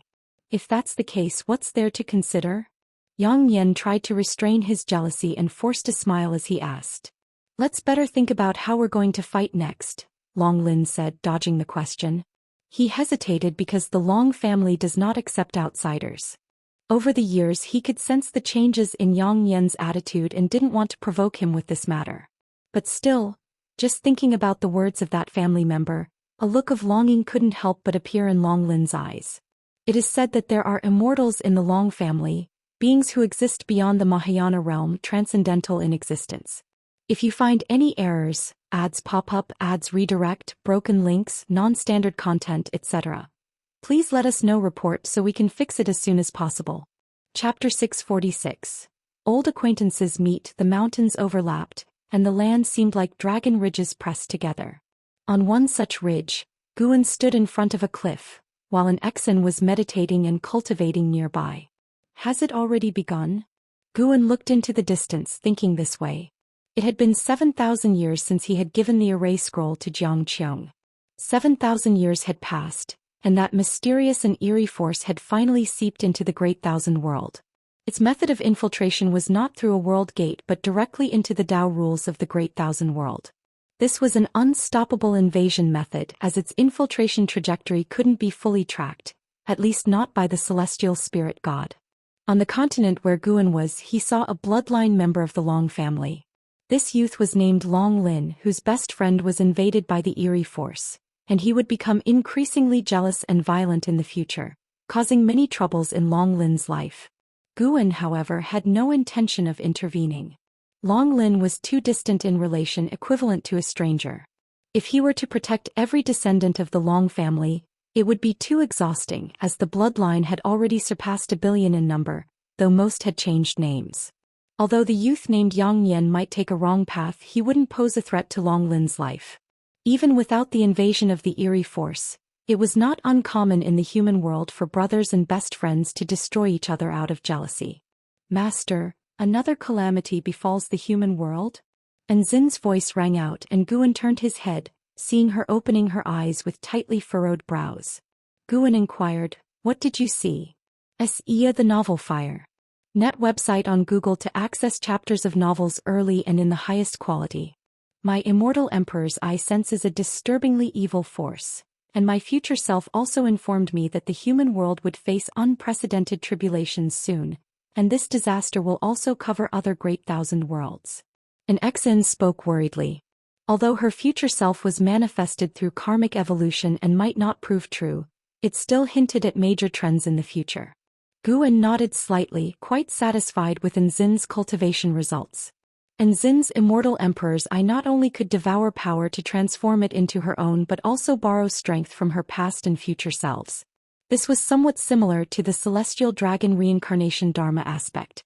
However, the future self she summoned was formed from karma. Once the future self appeared, its associated future would vanish, making the karmic ties here complex.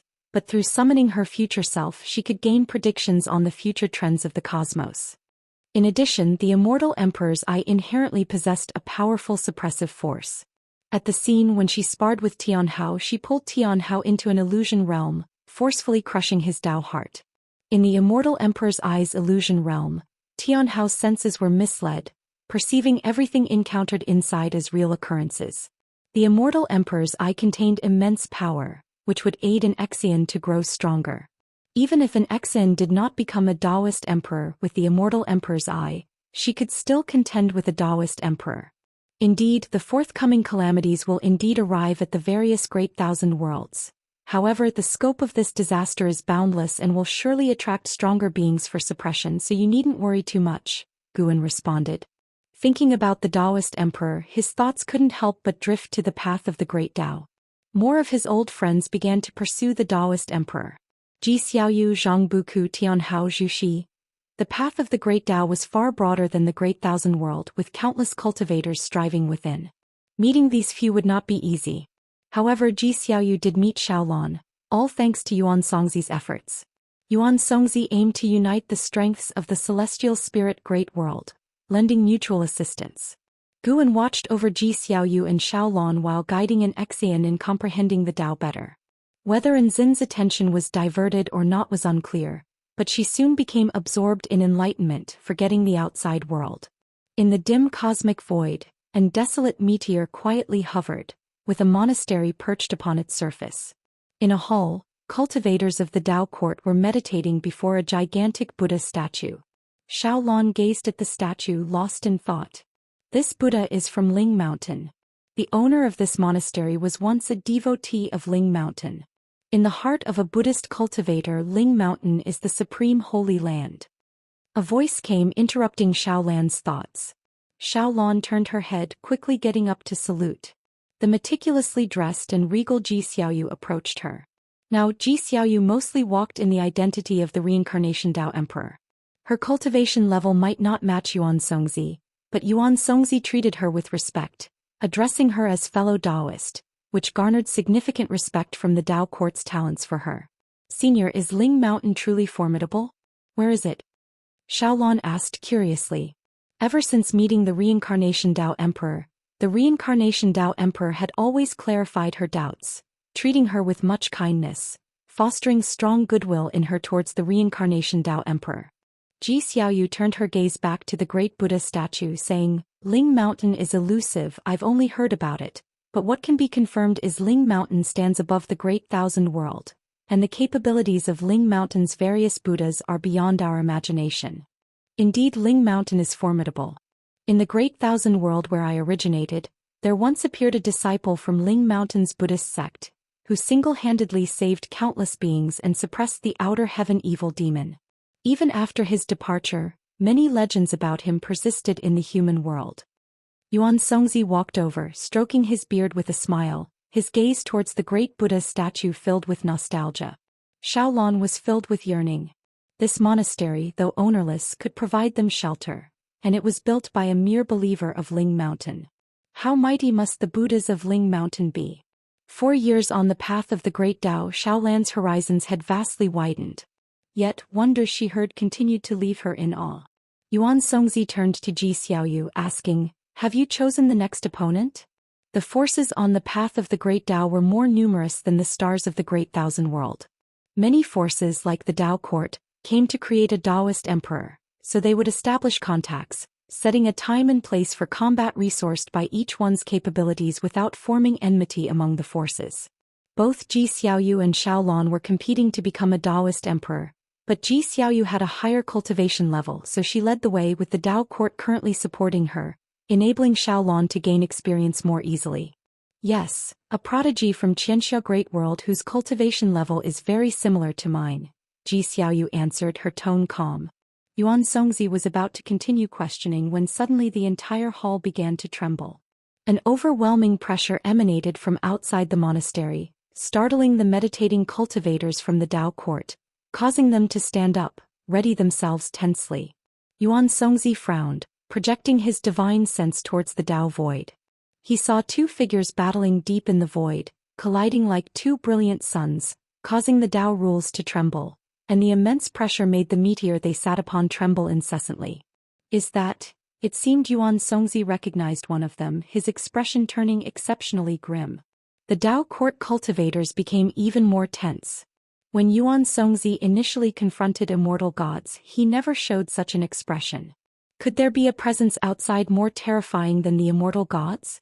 If you find any errors, ads pop up, ads redirect, broken links, non-standard content, etc., please let us know. Report so we can fix it as soon as possible. Chapter 647. 5 trillion years lifespan. Do you know who is fighting outside, senior? Zhou Xian noticed Yuan Songzi's expression and couldn't help but ask. She appeared calm, but inside she felt terrified. Just feeling the momentum of the battle from afar gave her a dreadful sense of being turned to dust.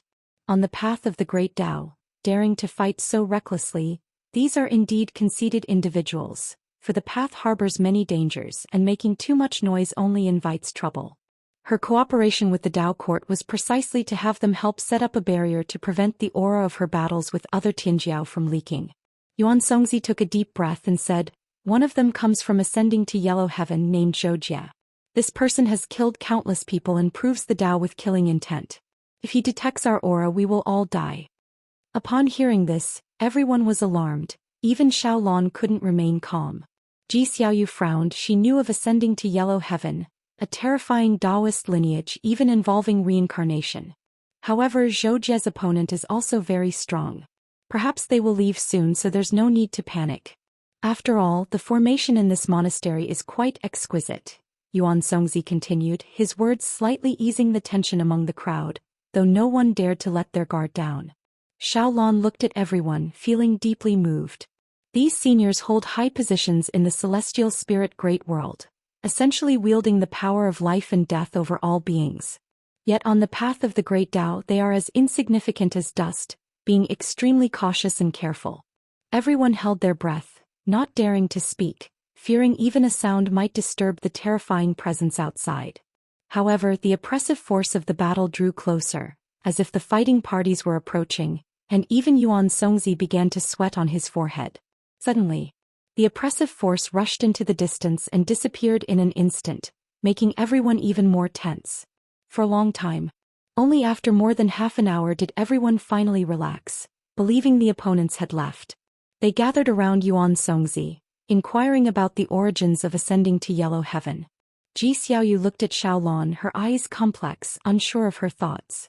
Time flies and the years go by swiftly.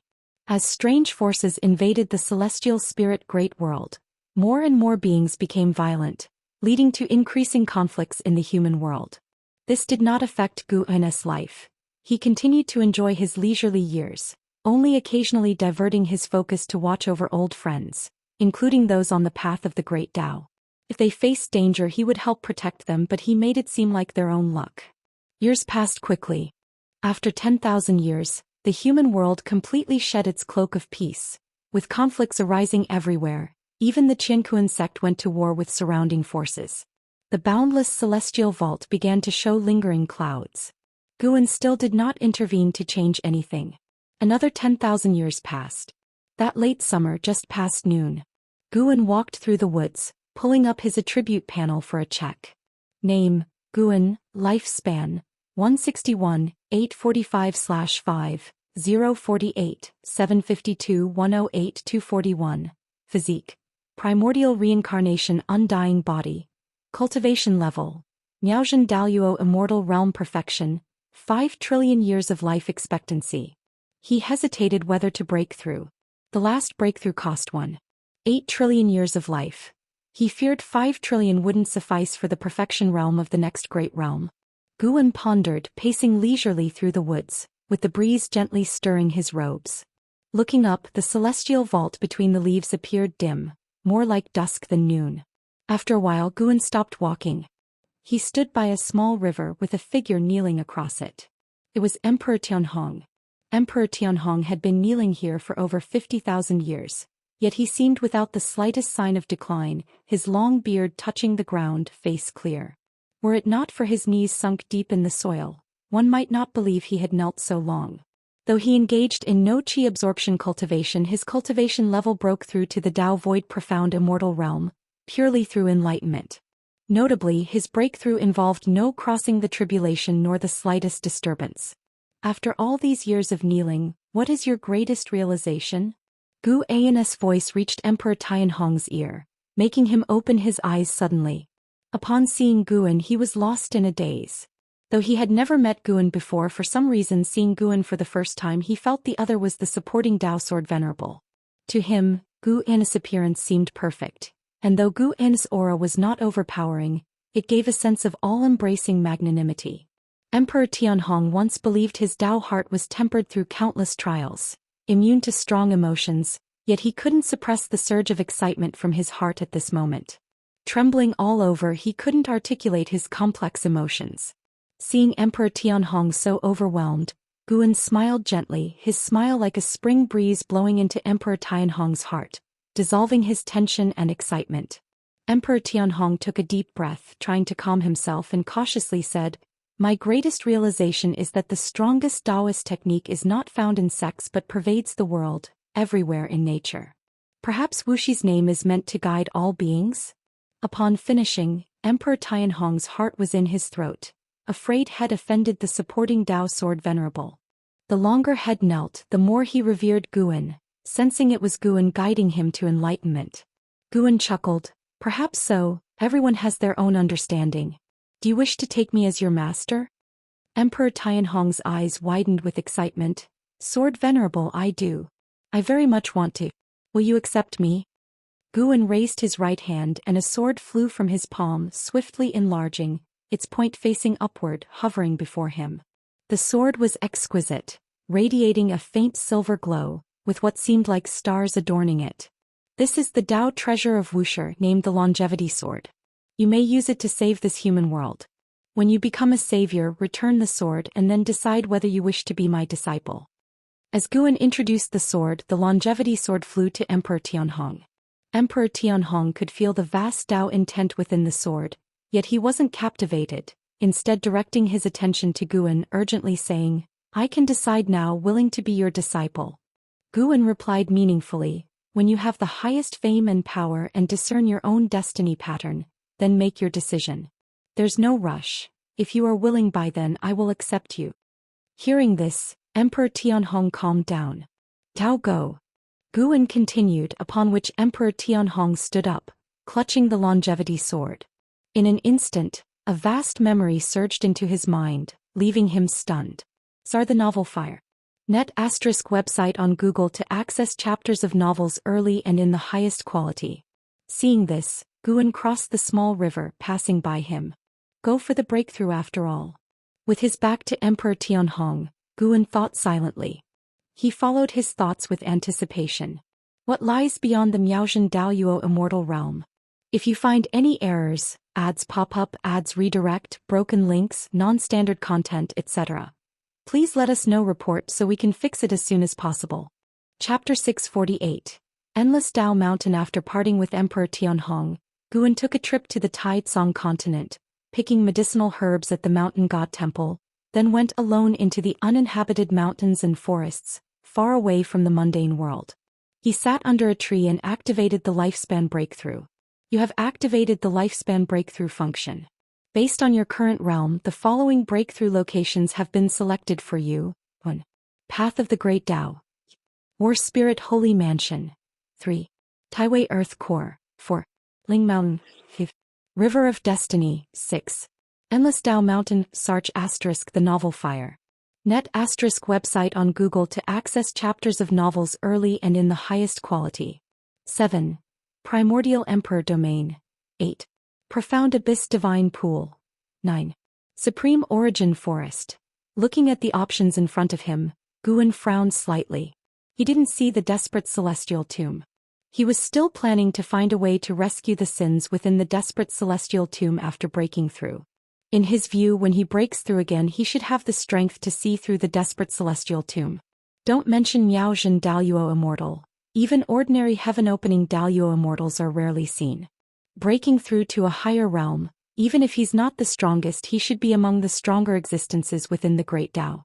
After saving the sins, he could further investigate Fairy Yao Xian's causality through them, thereby resolving the obsessions left by the Emperor of Eternal Life. These matters to Guan didn't feel troublesome, but rather filled him with anticipation. In becoming stronger through cultivation, one must have opportunities to demonstrate. Could it be because the desperate celestial tomb cannot withstand my breakthrough, and these places can, that the celestial tomb did not appear? Guan suddenly had a speculation. So, could it be inferred that these 9 places possess power beyond the Miaozhen Daoyuo Immortal? Even if they don't, these places can still nurture stronger Daoyuo Immortals, something beyond the capability of the Celestial Spirit Great World. Don't mention Daoyuo Immortals. The Celestial Spirit Great World can't even nurture Golden Immortals.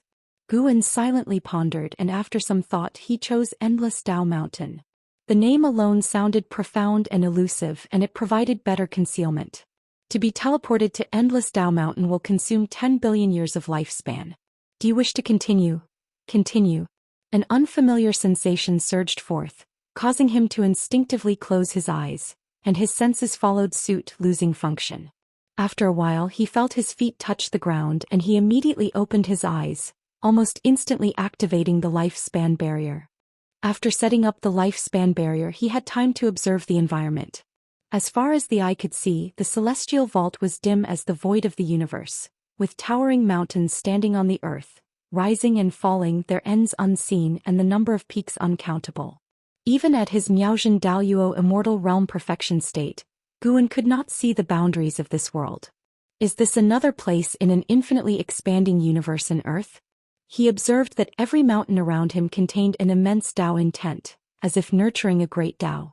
The oppressive atmosphere of the world made the endless Dao mountain appear like majestic deities in the darkness, exuding a sense of vastness and magnitude.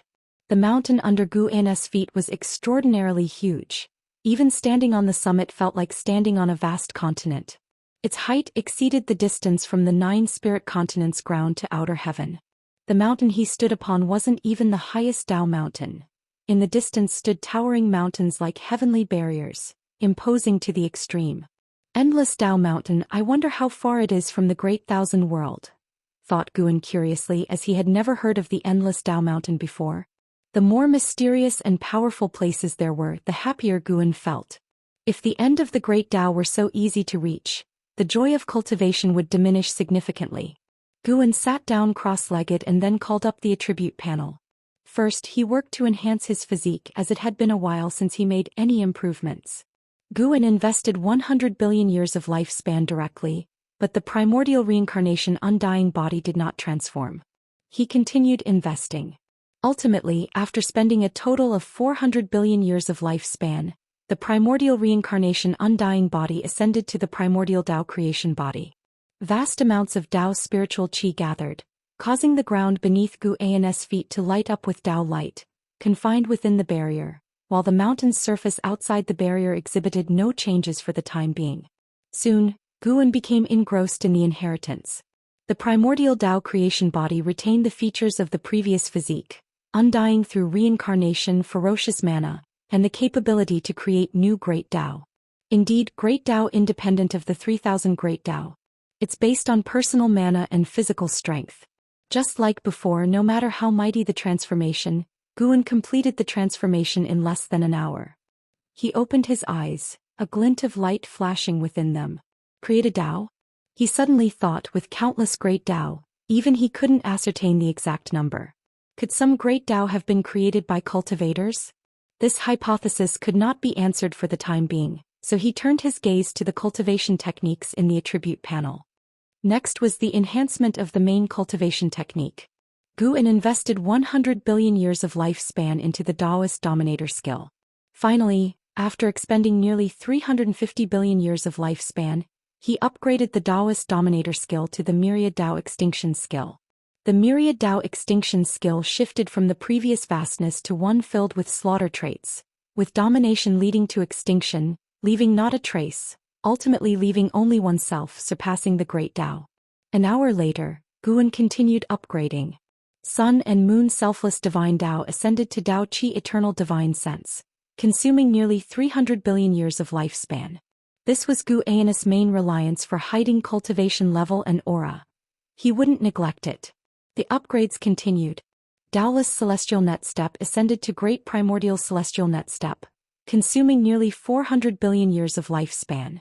Hongmeng Void Golden Body ascended to Great Dao Formless Body, consuming 300 billion years of lifespan. This secret skill evolved from the Demon Shadow Divine skill, capable of transformation and isolating causality and fate deductions, greatly aiding Guan in remaining concealed. Another hour passed. Guan mastered the Great Dao Formless Body. Even without activating this secret skill, his physical body possessed the capability to avoid being deduced, and this body could also elevate his aura and suppression, serving as a suppressive divine skill. Having completed the conventional enhancements, he had to consider battle methods next. According to past conventions, Guan should improve his sword Dao, but now he wanted to enhance the Immortal Emperor's Eye. The Immortal Emperor's Eye was too powerful for him to give up, but it would provoke the Celestial Court's suspicion. He must upgrade the Immortal Emperor's Eye to a stronger stage to avoid their detection.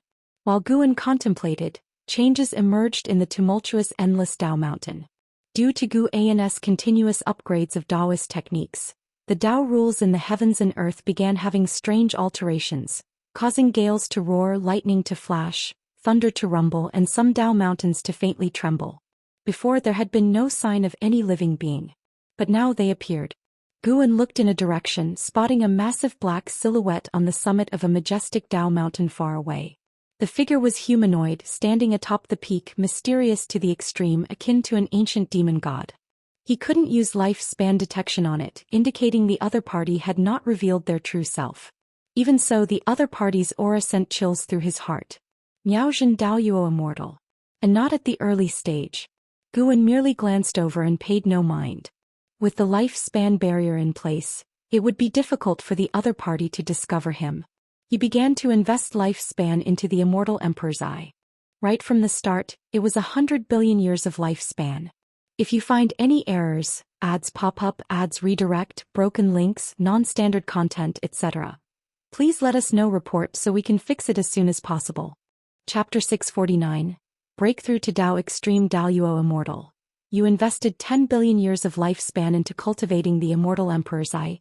You have spent 1 billion years cultivating the Immortal Emperor's eye, and your understanding of the great Tao of cause and effect has improved. You have spent 10 billion years cultivating the Immortal Emperor's eye, and your understanding of the great Tao of illusion and reality has improved. You have spent 50 billion years cultivating the Immortal Emperor's eye, and the power of your Immortal Emperor's eye has grown stronger. Notifications flashed before Guan's eyes, but a full 10 billion years of lifespan was not enough to transform the Immortal Emperor's eye. Guan was not surprised. After all, this was a formidable divine skill feared by the Celestial Court. He continued to invest lifespan, still in increments of 10 billion years. Failure. Another 10 billion years.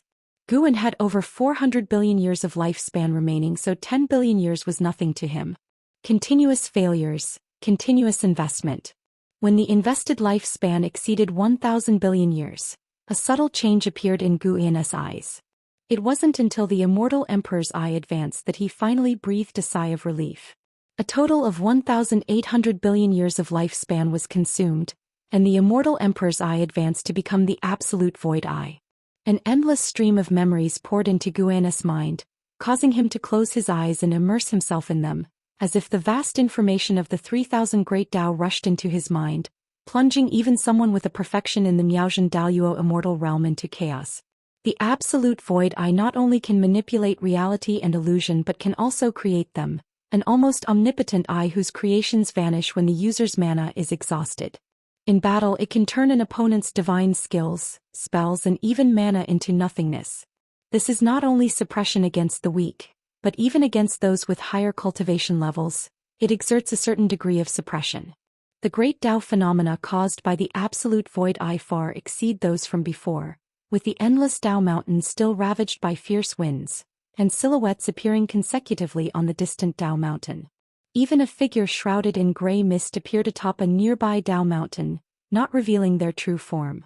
This gray mist figure looked up at the dark celestial vault, seemingly searching for the source of the phenomenon, unaware that the source was right beside him on the neighboring Tao mountain. The two Tao mountains were connected, but the distance between their peaks spanned tens of millions of miles. A distance insurmountable in a lifetime for mortals, but merely a step away for the gray mist figure. Time passed quickly.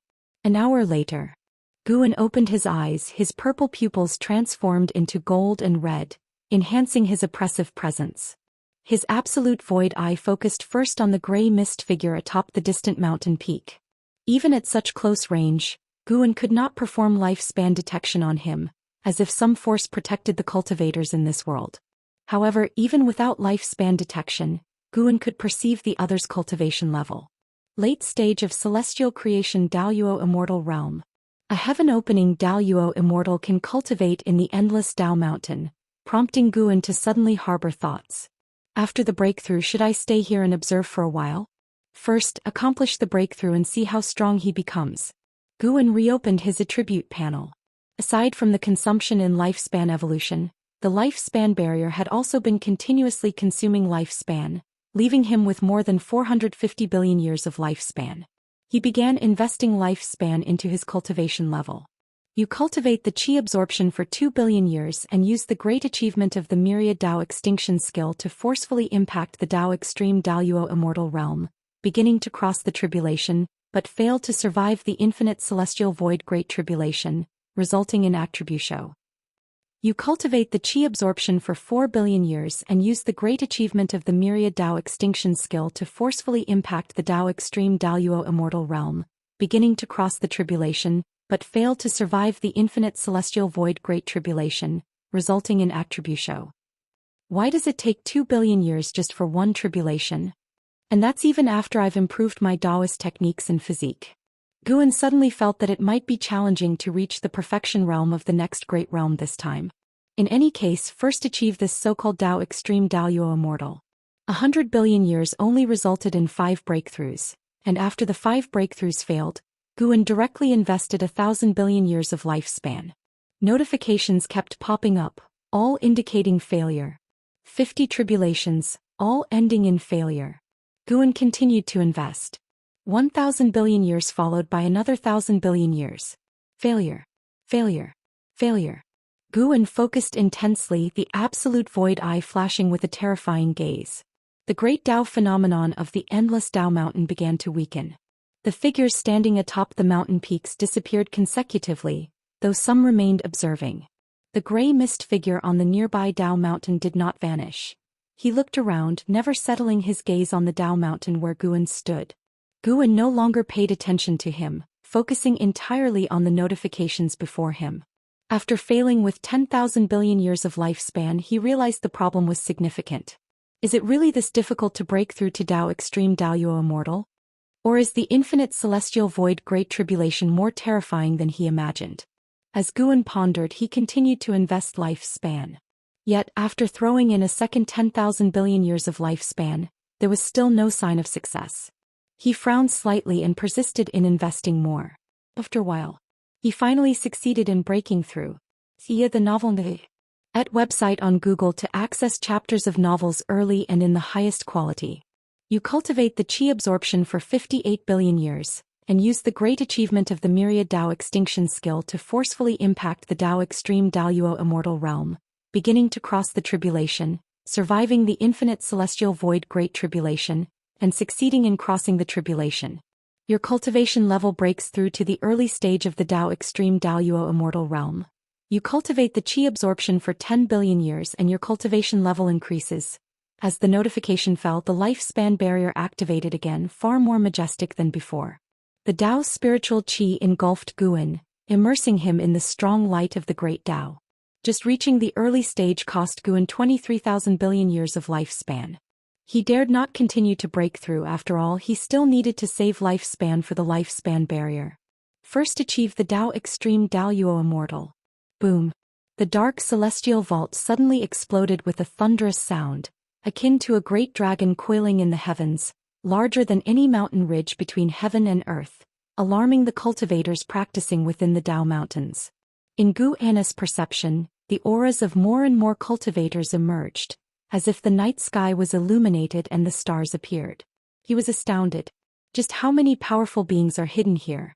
Even the weakest aura belonged to a heaven-balancing golden immortal, with most being Taiching golden immortals, and several auras caused his heart to palpitate.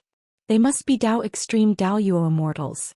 Could this endless Dao mountain be some holy land for enlightenment? Guan pondered, seeing that no one was paying attention to the Dao mountain he resided on, sinking his consciousness into the inherited memories. Dao Extreme Daoyuo Immortal, the pinnacle of the Daoyuo Dao fruit, is the ultimate limit beings can reach. To become stronger, one cannot rely anymore on cultivation and enlightenment but must create and develop one's great Dao. In a sense, Dao Extreme Daoyuo Immortal is the culmination of the Immortal Dao. Beyond that, it's not the Immortal Dao but the Great Dao. Guan's Daoyuo Dao fruit began imprinting Dao Extreme patterns, with each pattern containing indelible mysteries. As long as the Dao Extreme patterns exist, the Dao Extreme Daoyuo Immortal will not fall, and the Dao Extreme patterns are not merely on the Dao fruit but interwoven within the infinite realm of the Great Dao. Even if the Daoyuo Dao fruit is destroyed, resurrection is possible, though with one less Dao Extreme pattern upon revival. There are a total of 49 Dao Extreme patterns, meaning the Dao Extreme Daoyuo Immortal can resurrect 49 times. Even if dissipated, they can be reborn. A Dao Extreme Daoyuo Immortal with Dao Extreme patterns is nearly an immortal existence. To annihilate a Dao Extreme Daoyuo Immortal completely is exceedingly difficult. Even if slain, they can revive. One can only imagine the despair faced against a Dao Extreme Daoyuo Immortal. Moreover, Guan's mana is also transforming, evolving toward the ultimate power of the Immortal Dao. During this process, his life-bound great divine power, longevity, true words, is undergoing a qualitative transformation. If you find any errors, ads pop up, ads redirect, broken links, non-standard content, etc., please let us know. Report so we can fix it as soon as possible. Chapter 650. Causeless Realm. As Guan completed the formation of 49 Dao extreme patterns, his consciousness awoke from the state of enlightenment, and he could feel an earth-shattering transformation within himself. He had transformed into a Dao extreme Daoyuo Immortal. Within, the barrier was filled with the intense light of the great Dao, and outside, the dark celestial vault gleamed with purple-red iridescence, both bewitching and terrifying. Guan could sense that the number of cultivators alarmed by this exceeded 100,000, and it was still rising. Nearby, there were also a few Dao mountains where the presence of cultivators emerged, but compared to the endless Dao mountain, these figures were far less numerous than the number of Dao mountains. After attaining the Dao extreme Daoyuo Immortal, Guan's divine sense also underwent a qualitative change. He could feel the end of the endless Dao mountain. At this moment, new Dao mountains were still forming on the fringes, continuously expanding this world. The distant end he could see was beyond the reach of even Miaozhen Daoyuo Immortal, and with the ongoing birth of Dao mountains, the name Endless Dao Mountain was truly deserving. Before his breakthrough, the speculation was correct. There indeed existed several Dao extreme Daoyuo Immortals in the Endless Dao Mountain. Their Dao mountains stood as the tallest among them, while the Dao mountain beneath Guan's feet was like a small hill before Mt Tai in comparison, and the Dao intent contained in those massive Dao mountains was majestic. Even the most mediocre mortal spirit could ascend to immortality while residing on such Dao mountains. Furthermore, Guan also felt various heavenly court destinies here, similar to the destinies of the celestial spirit god and the 72 immortals of the Golden Cave, even possessing the destiny of a Dao extreme Daoyuo Immortal. Guan had a sense of engaging with a high-level map, becoming even more interested in the endless Dao mountain. The breakthrough was not yet over. His cultivation level continued to rise, and the anomaly brought to the endless Dao mountain began to wane. The elusive Dao rules writhed like a startled swarm of dragons, and the terrifying might of the Dao caused the supposedly unshakable Dao mountains to tremble. Guan summoned his attribute panel to examine. During the breakthrough process, the lifespan barrier consumed 3 trillion years of lifespan, which was not a small number. Guan continued to invest his lifespan into his cultivation level. Any breakthrough was worth it. Soon he once again seized the opportunity for a breakthrough. Consuming 800 million years of lifespan, he advanced to the mid-stage of the Dao extreme Daoyuo Immortal realm. The Dao rules in the world once again raged violently, intertwining heavenly thunders that could destroy the great thousand world. Shifting colors, magnificent and mysterious. This beauty cannot mask their dangerous aura. From the early to mid-stage of a Dao extreme Daoyuo Immortal, Guan didn't need to immerse himself in inheritance. He began to observe the endless Dao mountain. Attaining Dao extreme Daoyuo Immortal, his ability of deduction also rapidly strengthened. He no longer needed to cast spells or use divine skills or the power of the great Dao. He only needed to think to reach the answer. His gaze swept across, and answers continuously emerged in his mind. The endless Dao mountain, a holy land of cultivation above all heavens. Almost every cultivator who comes here has a significant background. The reason why those figures were shrouded in mysterious black and gray auras was not of their own doing, but because of the protective power of the rules of the endless Dao mountain. As long as they stepped into this place, they would be enveloped by the power of the rules, preventing deduction. The endless Dao mountain is unowned, and immortal gods, human demons and demon evils may all come to seek enlightenment. Combat is not allowed here, even immortal gods must abide by the rules. Guan also found a place from where he could leave the endless Dao mountain.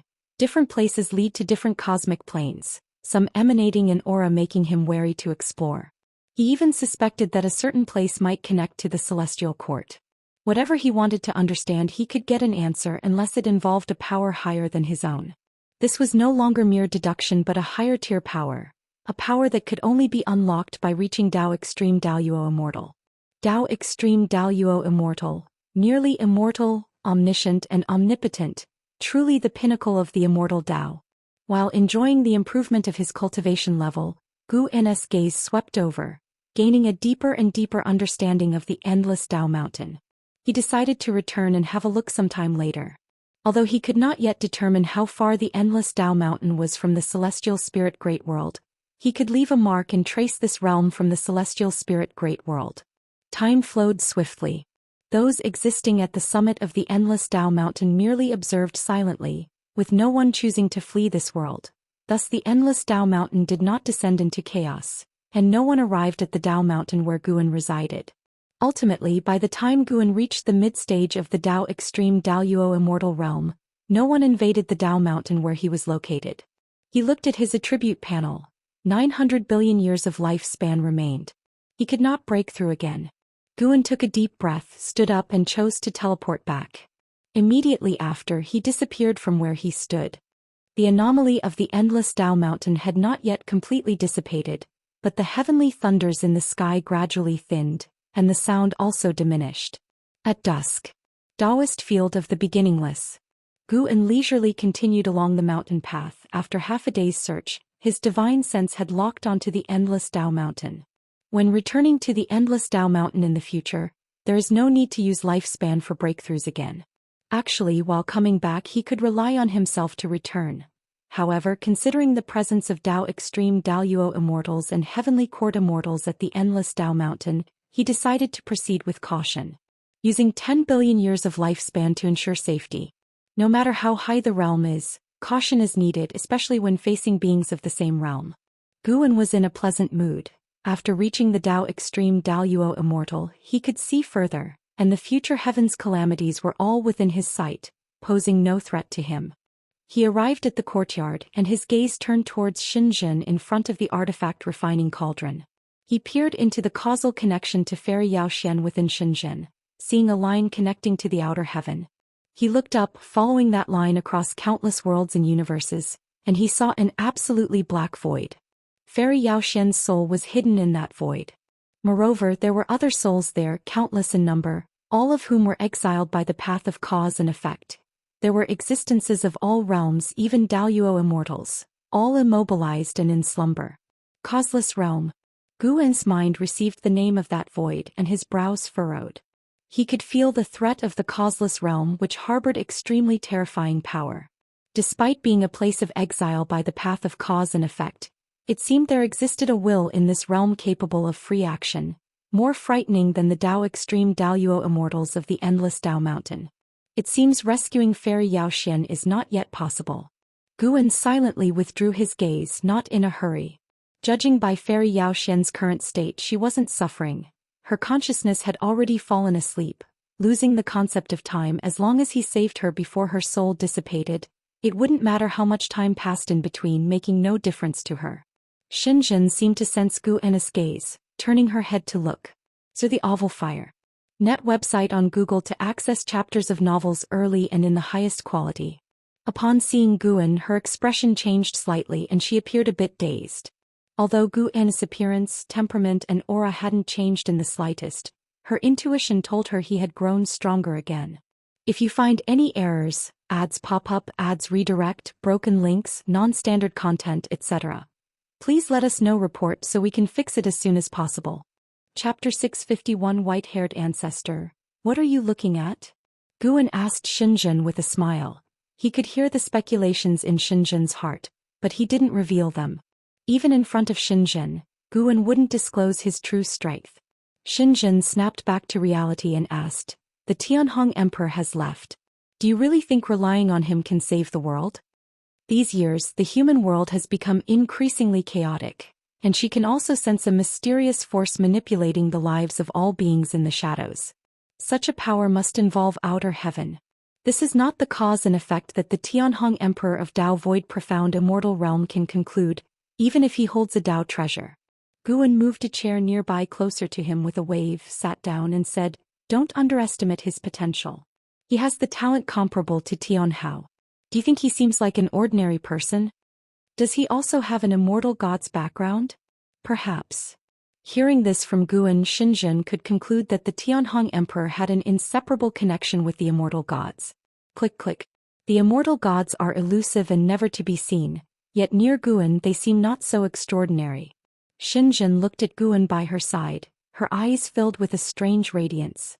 She was very curious about what role Guan played in the eyes of the immortal gods. Xianxia jokingly asked, "With so many immortal gods appearing before you, The Celestial Court's target wouldn't be you, right? If one day the Celestial Court invites you to join the Immortal class, what would you choose? That would depend on what the Immortal position is, Guan replied casually. Xinzhen's eyes smiled into crescent moons as she asked, what if they invited you to tend horses?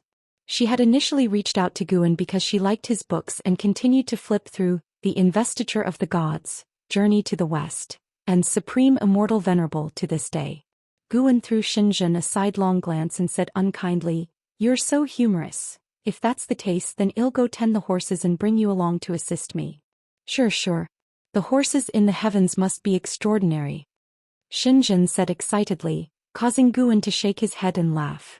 The two plotted for some time about going to the Celestial Court to tend horses before they started talking about world affairs. Xinzhen was very curious about what the mysterious force causing chaos in the human world was. Guan didn't hide it and shared his discovery with her, hoping to increase her understanding of the Great Tao. Speaking of it, apart from an Xian, Guan also put great effort into nurturing Xinzhen. It wasn't because he was biased, but because others hadn't reached the stage of enlightenment and were still in the low-level stage of practicing in retreat. Xinzhen was able to achieve her current accomplishments because she received the cause and effect of the Emperor of Eternal Life. Of course, this doesn't mean she was just lucky.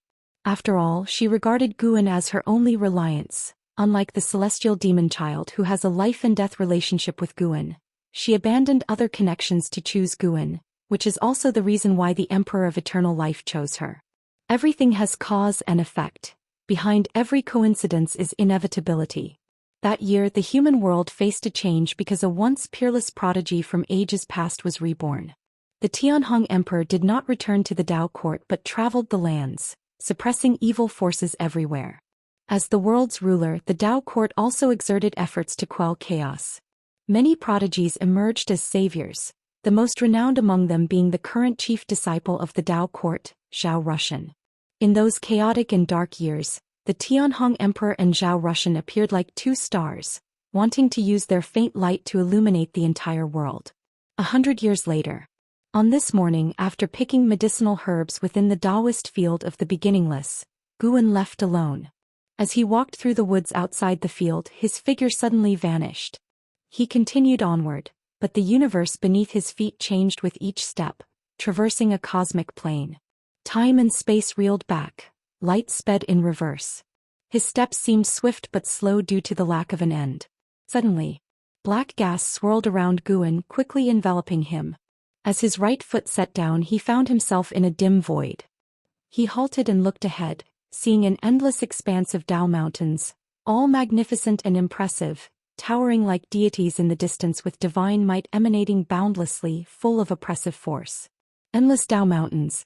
Guan had just manifested but immediately felt the force of this place's rules surging toward him, seemingly wanting to cloak him in a layer preventing cause and effect analysis, yet he didn't hide his true form. He continued to maintain the great Dao formless body, for he was also wary of these rules. Once the force of the rules bound him, he felt his actions weren't restricted. It was a very intriguing rule. He stepped forward, admiring the towering Dao mountains along the way. Sar the novel, Fire. NT website on Google to access chapters of novels early and in the highest quality. Before coming, he had suppressed his cultivation level to heaven-opening Daoyuo Immortal. And not only that, he had also reduced his presence to appear as a mysterious, cautious cultivator inadvertently exuding a slight heaven-opening Daoyuo Immortal aura. Coming to the endless Dao mountains, he wasn't seeking cultivation but information, wanting to forge connections with the cultivators here and gain more insights into the great Dao. If he could learn more about the celestial court here, that would be even better. He wandered aimlessly, noticing most cultivators occupied a Dao mountain alone, as there were indeed too many. The cultivators seemed wary of each other too. This could be troublesome. Guan began to miss Baizia of Human World Peak. When he first ventured to outer heaven, he met the enthusiastic Baizia who even introduced him to Human World Peak. Although Human World Peak hadn't greatly aided his cultivation, it did help him better understand the heavens and earth, which is why he had never severed ties with Human World Peak, cherishing these bonds. He continued roaming, waiting for an opportunity. During this time he also saw other figures entering endless Dao mountains, most having clear objectives, flying swiftly. Guan spotted a figure that seemed as confused as him, moving slowly and constantly looking around. He hesitated for a moment, then cautiously flew over as if he was being careful. The other was also a heaven-opening Daoist immortal. Perhaps having some degree of confidence, they dared to wander like this. Guan previously saw a Taiqing golden immortal enter and immediately hide within a Dao mountain. This heaven-opening Daoist immortal had a slightly slender figure, resembling a Daoist, holding a horsetail whisk resembling a sword. Seeing Guan approaching, he stopped and turned to look at him. "Fellow Daoist, may I ask if this is the Endless Dao Mountains?" Guan asked, changing his voice. This is indeed the Endless Dao Mountains. Is it your first time here?" The other replied, their tone slightly cold. "Yes, I've heard the Endless Dao Mountains contain endless true meanings of the Great Dao. My Dao practice has reached a bottleneck, so I wanted to give it a try. The Great Dao aura here is indeed dense, even beyond my imagination, but it's different from what I expected." At the end of his sentence, Guan pretended to hesitate. "Didn't expect there to be so many people here, right?" The other chimed in. "Exactly." Guan's tone contained a hint of amazement. The other remarked, "Those who come here to cultivate are truly great powers from various realms. It only goes to show how vast the Great Dao is, far beyond our imagination. I had some understanding of the Endless Dao Mountains before coming, but upon arrival like you I was astonished. My name is Xianxia from the Misty Immortal Court. What's your name, and which sect do you hail from?" Misty Immortal Court?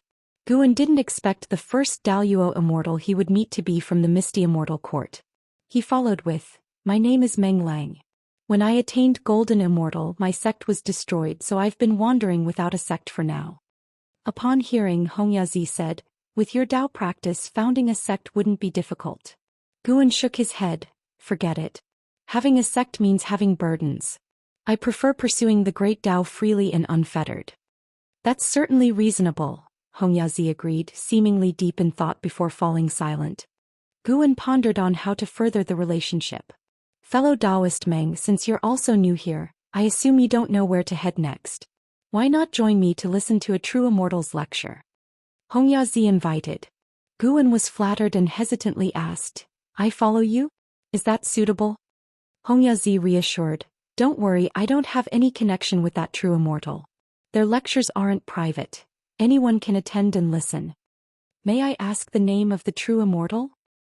"He is revered as the white-haired ancestor, a highly respected immortal god of the celestial court.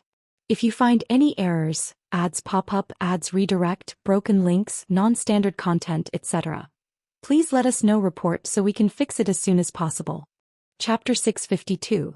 Preaching the incomparable Li Ya of today and the past. The dojo of the white-haired ancestor is situated on the Endless Dao Mountain. Led by Xianxia, the two soon reached the Dao Mountain where teachings were held. The height of this Dao Mountain ranked among the top 10, and there was an abundance of powerful presences on the mountain. They flew to a mid-mountain location where a sprawling open-air palace had been constructed. On the palace, there were thousands of mats, and already dozens of figures had gathered here. These figures were shrouded in the aura of rules, their true forms not revealed. Xianxia was familiar with some of them and introduced Guan to these individuals of great power. The atmosphere was quite congenial and the conversation was enjoyable. Among those who came to listen to the teachings were also Taiqing golden immortals, who dared not intrude on the conversations of the Daoist immortals and stayed at a distance. As Guan conversed with other Daoist immortals, he was also reflecting in his heart. Indeed, no matter where you go, there will always be hierarchy. In any great thousand world, a Taiqing golden immortal would be an unimaginable powerhouse, yet here they were all very constrained, lacking the demeanor of a supreme being. He only sighed briefly, not giving it much thought. Those he conversed with were heaven-opening Daoist immortals, while afar there was a Miaozhen Daoist immortal whom no one dared disturb. Through other heaven-opening Daoist immortals, Guan gained a deeper understanding of the white-haired ancestor, who held a status in the celestial court far above that of an immortal monarch. He also learned that this lecture might last several hundred or even thousands of years, with still several months before it began. Guan was not inclined to listen to the teachings here for thousands of years, as he also needed to gather medicinal herbs. So before the arrival of the white-haired ancestor, he switched to a clone, and his true self secretly exited the Endless Dao Mountain, returning to the celestial spirit great world unnoticed by the great cultivators present. Even when in the celestial spirit great world he could connect his mind with the clone, equivalent to listening in person. Such a method probably didn't count as disrespect, and he thought that other listeners might not all be their true selves either. In the following times more listeners continued to arrive. With the help of Hongyazi, Guan met numerous powerful figures from different factions. Hongyazi even introduced him to a star monarch of the celestial palace. Although this star monarch had only the cultivation level of a Taiching golden immortal, relying on the celestial palace meant no others dared disrespect him. Even in the endless Dao mountain, the celestial palace held absolute authority, and no one dared to offend it. Through Hongyazi, Guan also understood that the celestial palace had little renown across the 3,000 great thousand worlds because the rulers of various places did not wish their subjects to know there was an even mightier existence overseeing them, and the celestial gods guarding the great thousand worlds also gave face by not appearing rashly. This broadened Guan's horizons. Apparently there were relationships of interest between the celestial gods of other great thousand worlds and their rulers. No wonder people from other great thousand worlds frequently took the celestial order through the world gate. Months quickly passed by. By the day of the lecture, the number of listeners at this dojo had exceeded 800, with most discussing the phenomenon before the endless Dao mountain. Guan was already seated, patiently waiting for the arrival of the white-haired ancestor. He sensed the aura of a Dao extreme Daoyuo immortal at the top of Dao mountain. Surely that must be the white-haired ancestor. Guan silently compared and felt that the opponent's cultivation might be in the late or perfection realm of the Dao extreme Daoyuo immortal stage. Although he was already a Dao extreme Daoyuo immortal, his life had been so short like a child compared to a true Daoyuo immortal, so he was full of anticipation for this lecture. He wanted to see how vast the Dao intent of other Dao extreme Daoyuo immortals was, and how teachings from beyond heaven differed from his own. Dong, a bell sound reverberated through the entire Dao mountain, bringing quiet to the dojo as a white light fell from the sky onto the steps in front of the palace, mighty immortal energy dispersing, forming a strong wind over every listener. Guan squinted and saw a figure descending from the white light. The white-haired ancestor. Dao extreme Daoyuo immortal. Within the dojo there were only 2 Miaozhen Daoyuo immortals, and even if the aura of all the listeners combined, it couldn't match the white-haired ancestor. This made most listeners sit up straight involuntarily. As the white light faded, the figure of the white-haired ancestor was revealed. Though her entire form was surrounded by the gray aura of rules, from her silhouette she was clearly a female immortal, holding a horsetail whisk in her hand, her robes wrapped tightly around her. This time I will be discussing the path of power for you all. The voice of the white-haired ancestor sounded, melodious indeed, a female voice infused with immense Dao intent, causing the Dao rules on the Dao mountain to pause. Thank you, ancestor. The listeners all bowed and said, and Guan followed suit in salutation. The path of power? He indeed wished to see what distinctive insights this white-haired ancestor had on the path of power, given that he had also mastered it and held great interest in it. The white-haired ancestor sat down, and beneath her appeared a green lotus, equally unfathomable. Guan even felt the lotus harbored power not weaker than that of the white-haired ancestor. As the white-haired ancestor began her teachings, time swiftly flowed by. Guan's mind was also immersed in the listening, following the guidance of the white-haired ancestor to comprehend the path of power. While the clone listened to the teachings on the endless Dao mountain, Guan continued living in the celestial spirit great world. Harvesting medicinal herbs had become a regular task for him, one that he wouldn't interrupt.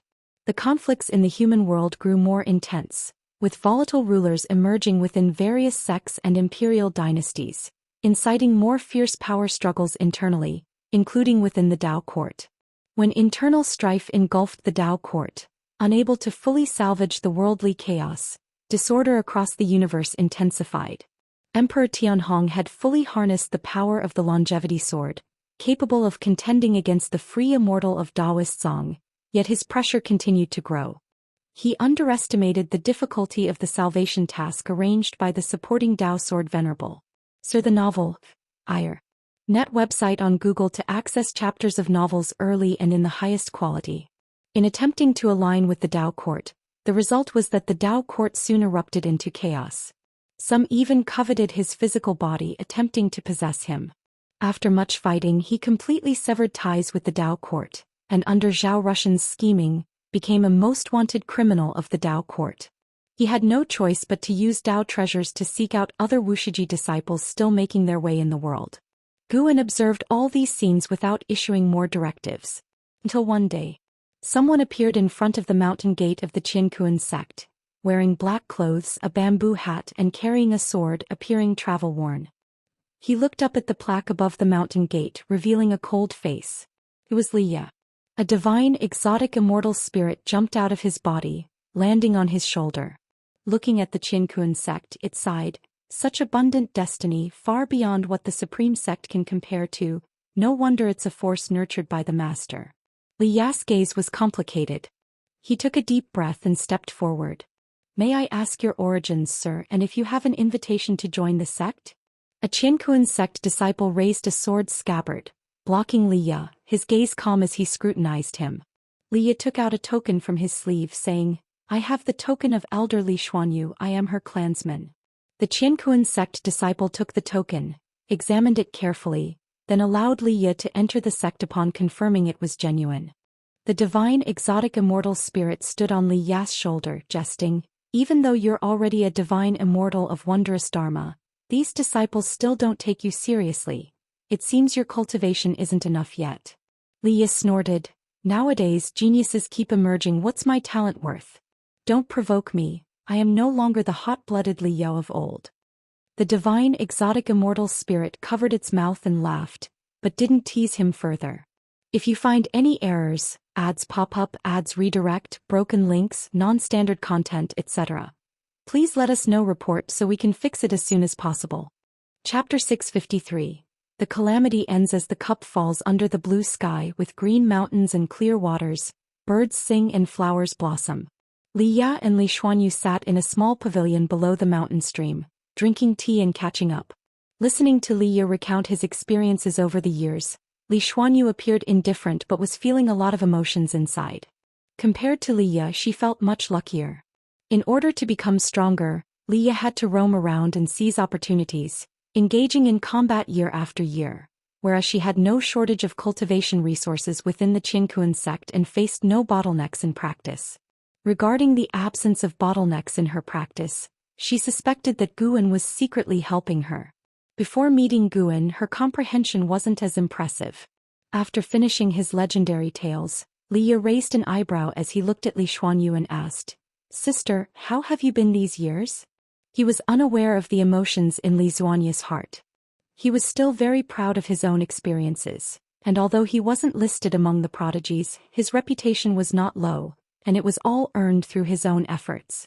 Li Xuanyu didn't conceal her experiences and began to recount how she was mainly advancing her status within the Qianquan sect. In the end, Li Xuanyu sighed, compared to you, my life is too plain. Li Ye was initially engrossed, but the more he listened, the more he felt something was off. With the assistance of the sect's great powers, she successfully crossed the tribulation and broke through to the heaven and earth flying immortal realm. Under the guidance of immortals, she achieved the Xiaoyao immortal realm. During the celestial tribulation, when crossing the mysterious spiritual immortal realm, she almost perished, luckily aided by the Wuxia Dao treasure. Li Ye opened his mouth wanting to ask, is this right? He knew Li Xuanyu's talent. Back on the Taitsong continent, he had already surpassed Li Xuanyu. After tens of thousands of years of wandering the world, encountering numerous opportunities, he had endured countless hardships just to prove himself in the divine immortal of wondrous Dharma realm. The difficulties Li Xuanyu encountered during her tribulations were the same as his, and every time he succeeded he was badly wounded and suffered greatly. And Li Xuanyu?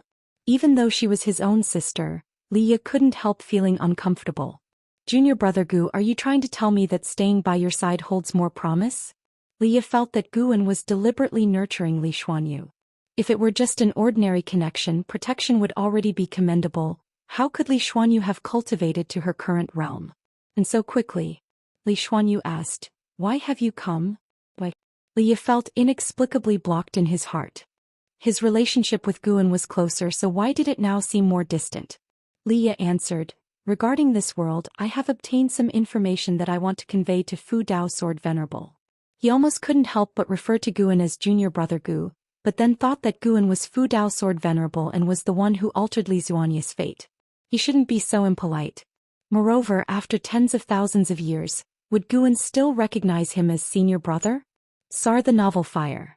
Any *T website on Google to access chapters of novels early and in the highest quality. As his realm grew higher, Li Ya's understanding also improved, and he became increasingly in awe of Fu Dao Sword Venerable's power. No matter how strong he became, he was still an ordinary person in this world.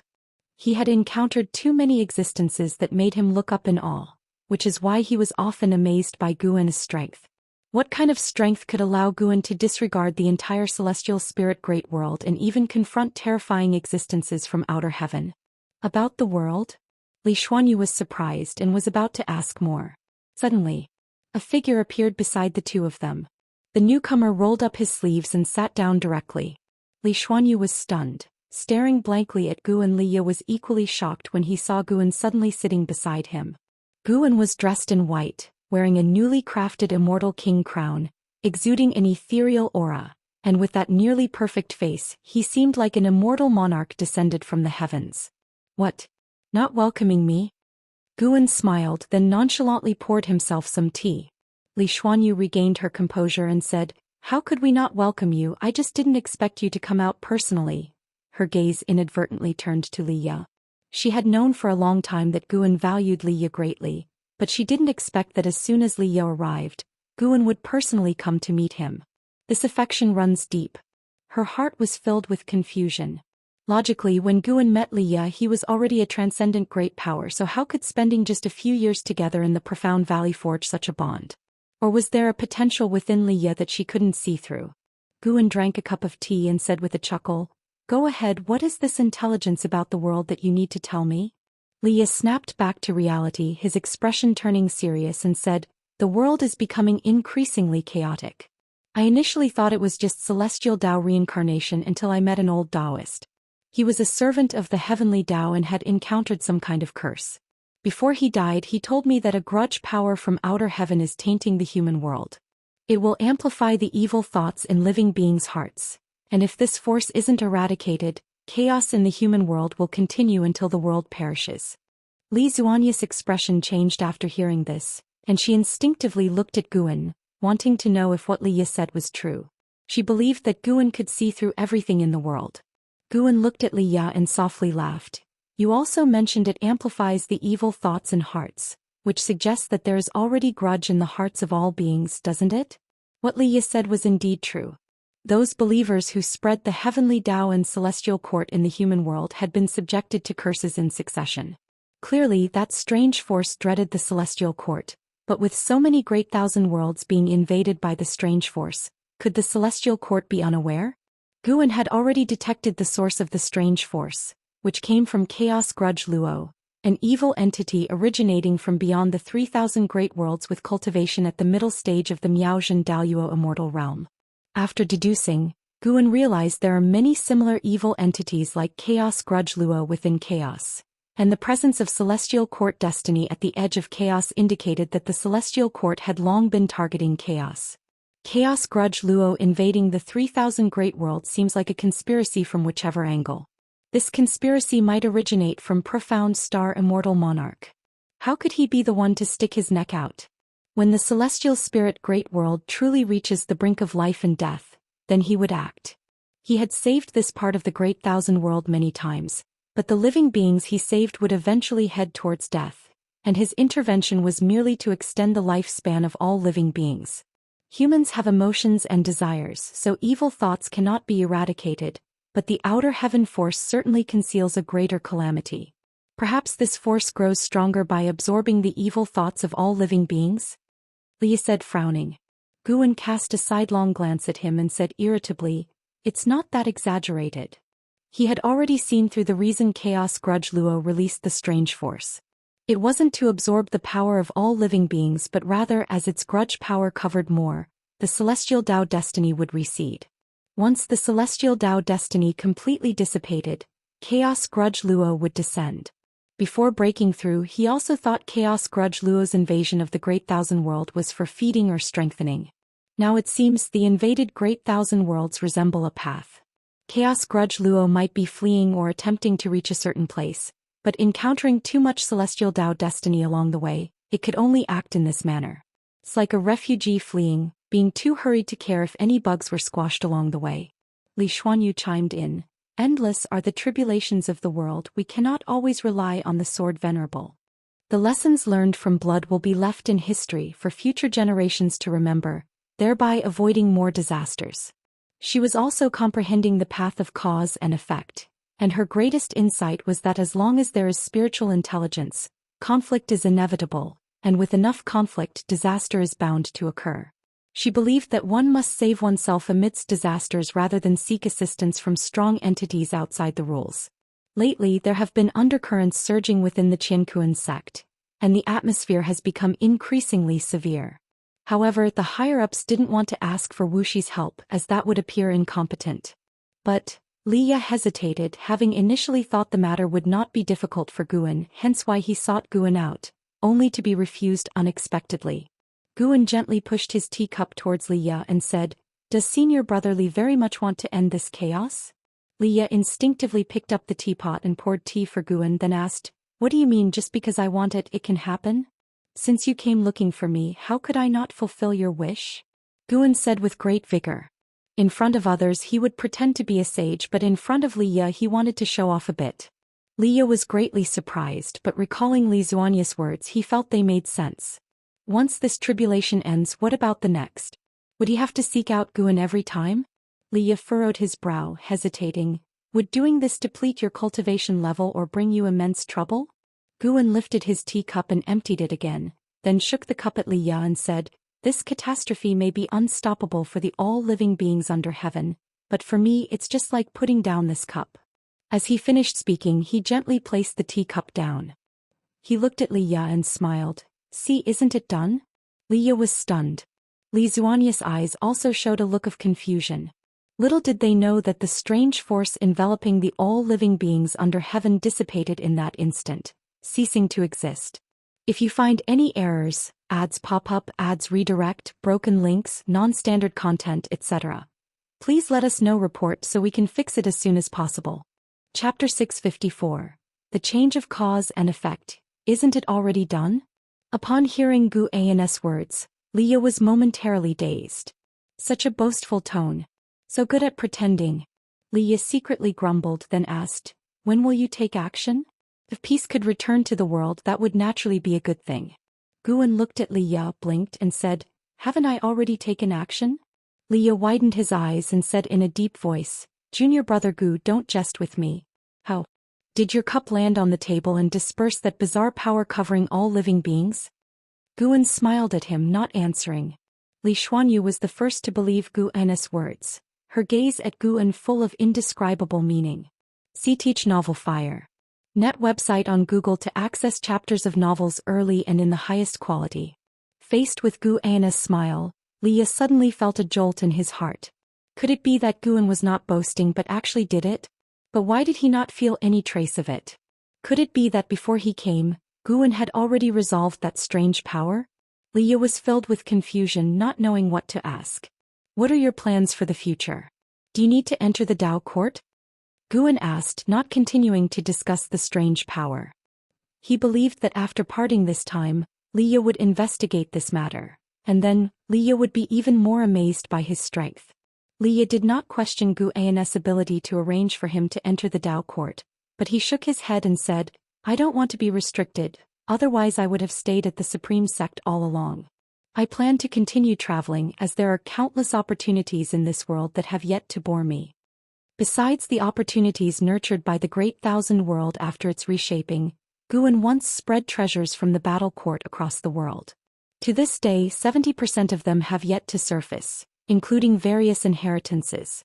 Even Liya, as a divine immortal of wondrous dharma, and indeed a profound yuan-free immortal, would encounter suitable divine skills and secret skills. After hearing this, Guan did not insist. He began reminiscing about the past, causing both Li Xuanyu and Liya to be filled with emotion. 160,000 years ago, even if they were beaten to death, they could never have imagined achieving the accomplishments and status they enjoyed today. Speaking of old friends, they began to talk more to each other, with Li Xuanyu occasionally interjecting. The atmosphere was very harmonious. 1 hour later, Guan invited Li Ye to visit the Qinkuan sect, while Li Xuanyu found an excuse to leave, not disturbing them. After they were alone, Li Ye no longer held back and began to talk about his troubles over the years. He spoke about family, love, and enemies, saying whatever came to mind.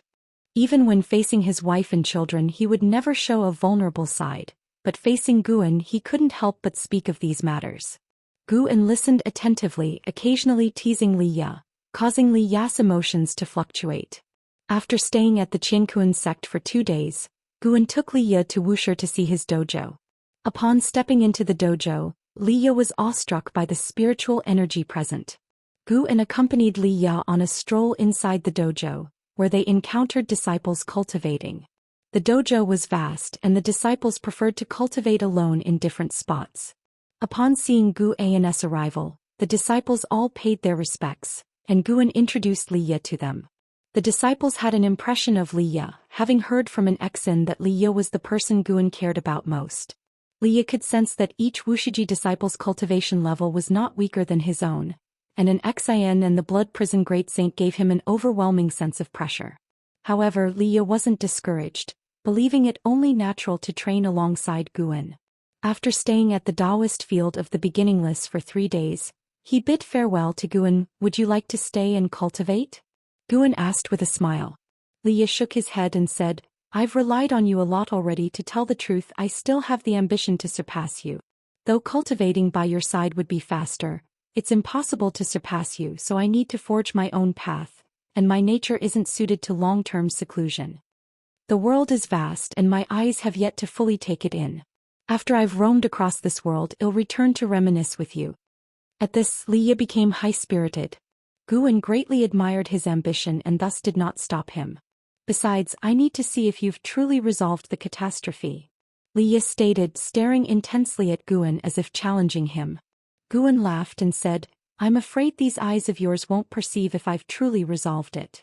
Upon hearing this, Li Ye was instantly frustrated. The divine exotic immortal spirit popped out and said pitifully, "Master, I want to stay."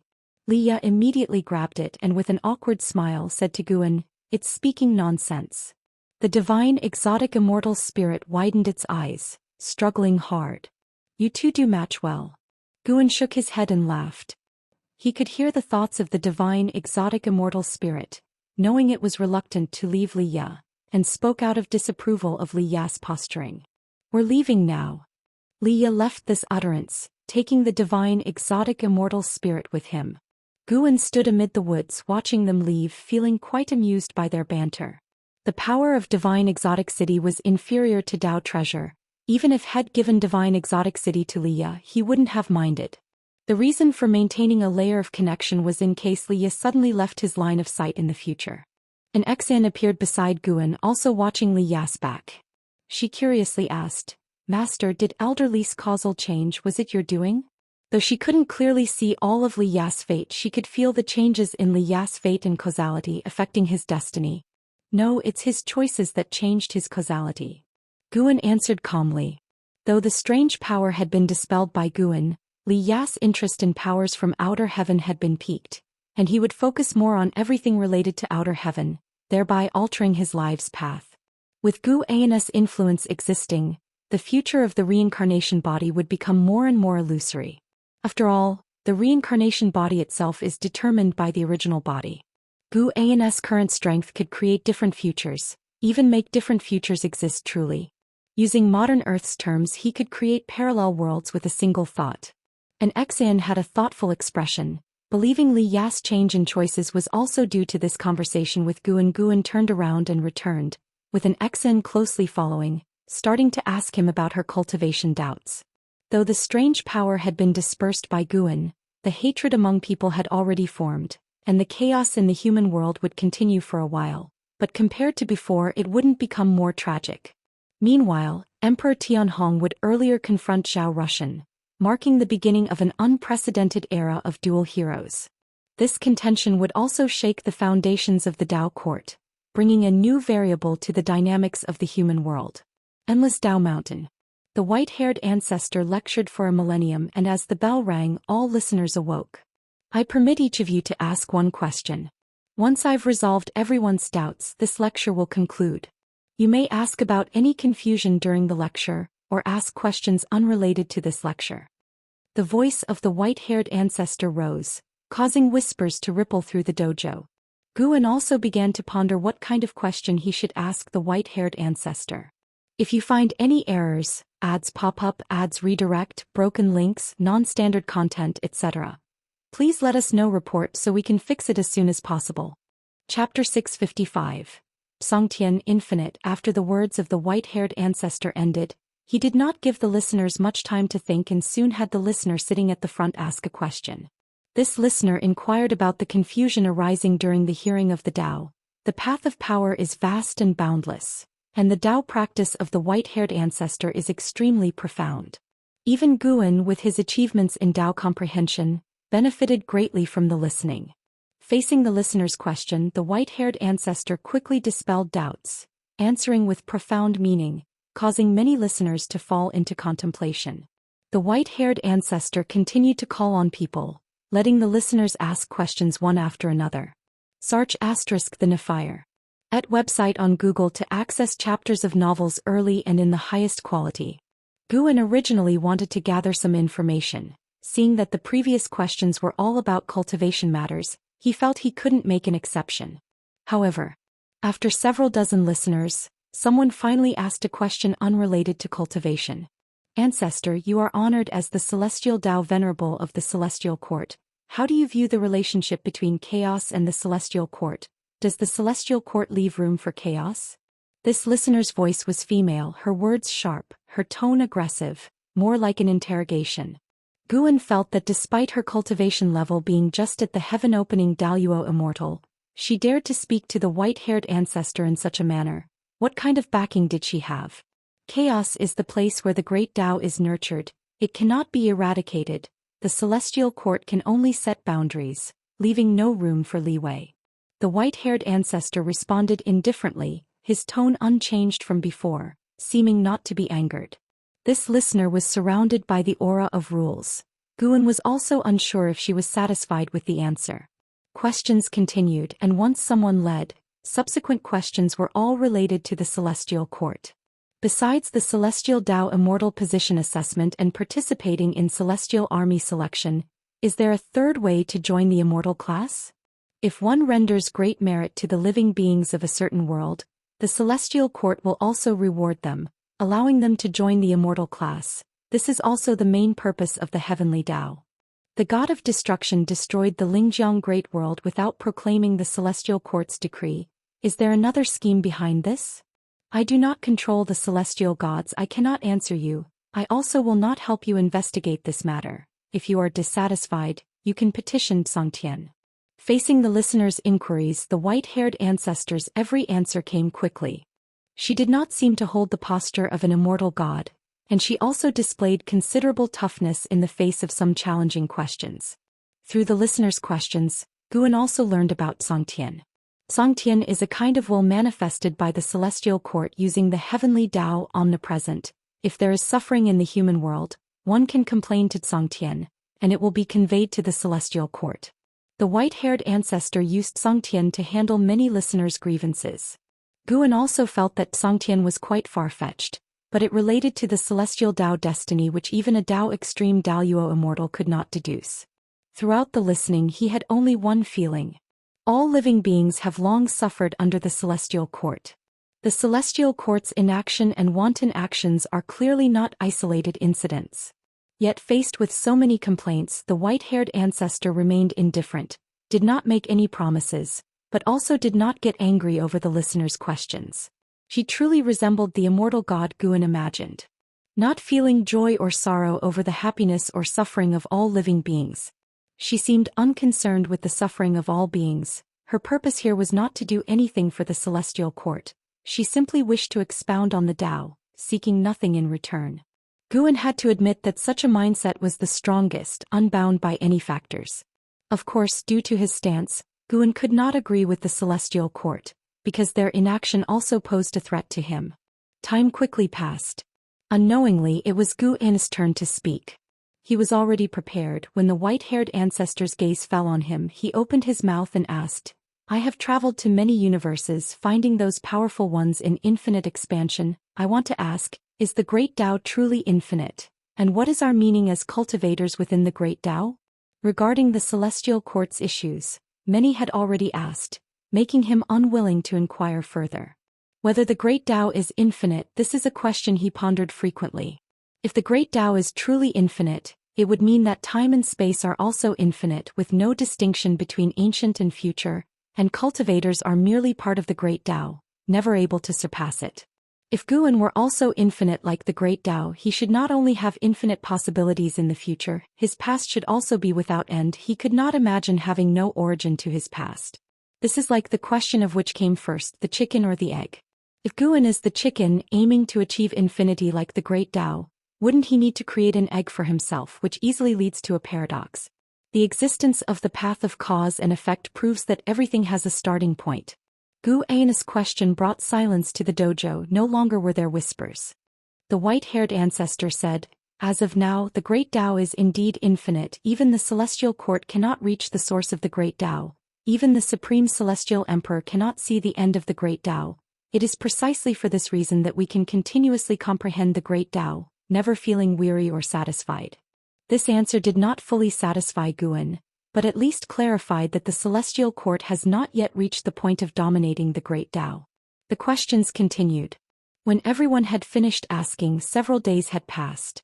When involving enlightenment issues, the white-haired ancestor would speak more. After the questions ended, the white-haired ancestor rose and left, and once she left, the dojo became lively with some listeners immediately leaving, while others chose to stay and continue socializing. Hongyazi did not leave and pulled Guan along to interact, which suited Guan perfectly. When meeting a heaven-opening Daoist immortal from the Great Thousand World, Guan feigned curiosity and asked, I heard from a fellow Daoist that Chaos Grudge Luo from Chaos is wreaking havoc in the Great Thousand World. Will the Celestial Court handle this matter? This heaven-opening Daoist immortal upon hearing this snorted, how would the Celestial Court handle it? Chaosa creatures that can survive are basically favored by the great powers of the Celestial Court. I have already detected the matter of Chaos Grudge Luo, affecting several dozen Great Thousand Worlds. Yet there are no actions from the Celestial Court. Clearly there is a calculation we should just pretend not to see. Another Daoist immortal spoke. Indeed, the 3,000 Great Worlds seem to be the heavenly Daos main stage, but more like the Celestial Court's breeding ground. Nothing that happens within the 3,000 Great Worlds can escape their eyes. If they don't act, it indicates it's their doing. Others followed suit, expressing great dissatisfaction with the Celestial Court. Guan greatly admired them. These people truly dared to speak. They were not afraid of this reaching the ears of the Celestial Court. After their conversation ended, Hongyazi pulled Guan to a secluded place and whispered, Are you curious as to why they dare discuss the Celestial Court so boldly? Guan nodded. Because the endless Tao mountain is not affected by celestial Tao destiny, you should be able to feel it, and the immortal gods who can come here aren't bound by the Celestial Court's rules, so it's no harm if they're overheard. Hongyazi explained. Guan curiously asked, How does the Misty Immortal Court view the Celestial Court? The Misty Immortal Court has produced many immortal gods, recognized as a subordinate sect by the Celestial Court. Hongyazi sneered, How else can they see it? Outwardly they still have to flatter the Celestial Court. Within the heavenly Tao, no force dares to oppose the Celestial Court. Those who resist have already been obliterated. No matter how powerful, they will eventually be destroyed by heavenly might. If you find any errors, ads pop up, ads redirect, broken links, non-standard content, etc., please let us know. Report so we can fix it as soon as possible. Chapter 656. Reincarnation of Yuan Luo. Hongyazi was clearly quite discontent with the Celestial Court. When Guan asked, he opened up immediately and began to speak eloquently. It turns out that, although the Misty Immortal Court has a path for ascending to immortality, it comes at a significant cost. Every 10,000 years, it must offer a vast amount of resources to the Celestial Court and erect divine statues of the Heavenly Court immortals in every immortal mansion. Those who successfully enter the immortal class, although they don't sever ties with the Misty Immortal Court, become arrogant and treat the others as slaves. Through Hongyazi, Guan gained more understanding of the Misty Immortal Court. Although the destiny of the Misty Immortal Court is not as powerful as the Celestial Court, it is still a formidable existence. Whether there is a perfect Daoist Great Luo immortal realm within it is hard to say at the moment. He can't fully calculate it. The inability to calculate suggests that such an existence might indeed be there. The fact that it can nurture an emperor of eternal life is enough to prove the deep foundation of the Misty Immortal Court. Hongyazi was quite impressed with Guan, feeling as if they were old friends at first meeting. He even invited Guan to visit the Misty Immortal Court in the future, handing him a token named the Red Domain Immortal Token. With this token, Guan could enter the Misty Immortal Court and be honored as a distinguished guest. The Misty Immortal Court possesses numerous immortal domains. Hongyazi is the pavilion master of the Red Domain Immortal Mansion and holds significant power within the Misty Immortal Court. Guan accepted without reservation, saying he would definitely visit him. Afterward the two parted ways. Guan was merely a clone. He did not plan to leave Endless Dao Mountain just yet.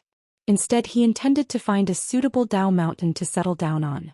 He didn't need to return to his true self. His true self could already access his memories and even directly control him.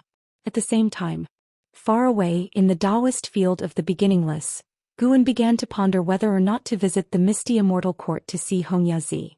Given his current cultivation level, even if he encountered trouble in the Misty Immortal Court, he could easily retreat unscathed. Forget it, there's no need to rush into this matter, especially since he has no pressing reason to visit the Misty Immortal Court. First, he should elevate his cultivation to the perfection realm of the Dao Extreme Daoyuo Immortal before considering it. Guan closed his eyes, laying on a rock to bask in the sun, while his thoughts wandered to the omnipresent Dao rules. Atop the magnificent golden furnace, Huang Feng Immortal Monarch sat cross-legged in midair, hands resting on his knees, silently practicing his arts. Sitage novel, Fire. NT website on Google to access chapters of novels early and in the highest quality. A golden light appeared behind him, manifesting a figure. It was the celestial calming god. The celestial calming god clasped his fists in salute and said, "Immortal monarch, Chaos Grudge Luo has become a significant force. If we don't suppress him soon, I'm afraid it will cause great trouble. Under the heavens a higher power will surely notice." Huang Feng Immortal Monarch, with his back turned, did not open his eyes as he asked, "Has the power of the Chaos Grudge Luo invaded the celestial spirit great world?" The celestial calming god frowned and said, "Yes, but his power has vanished. It's unclear whether he withdrew or if a great power intervened."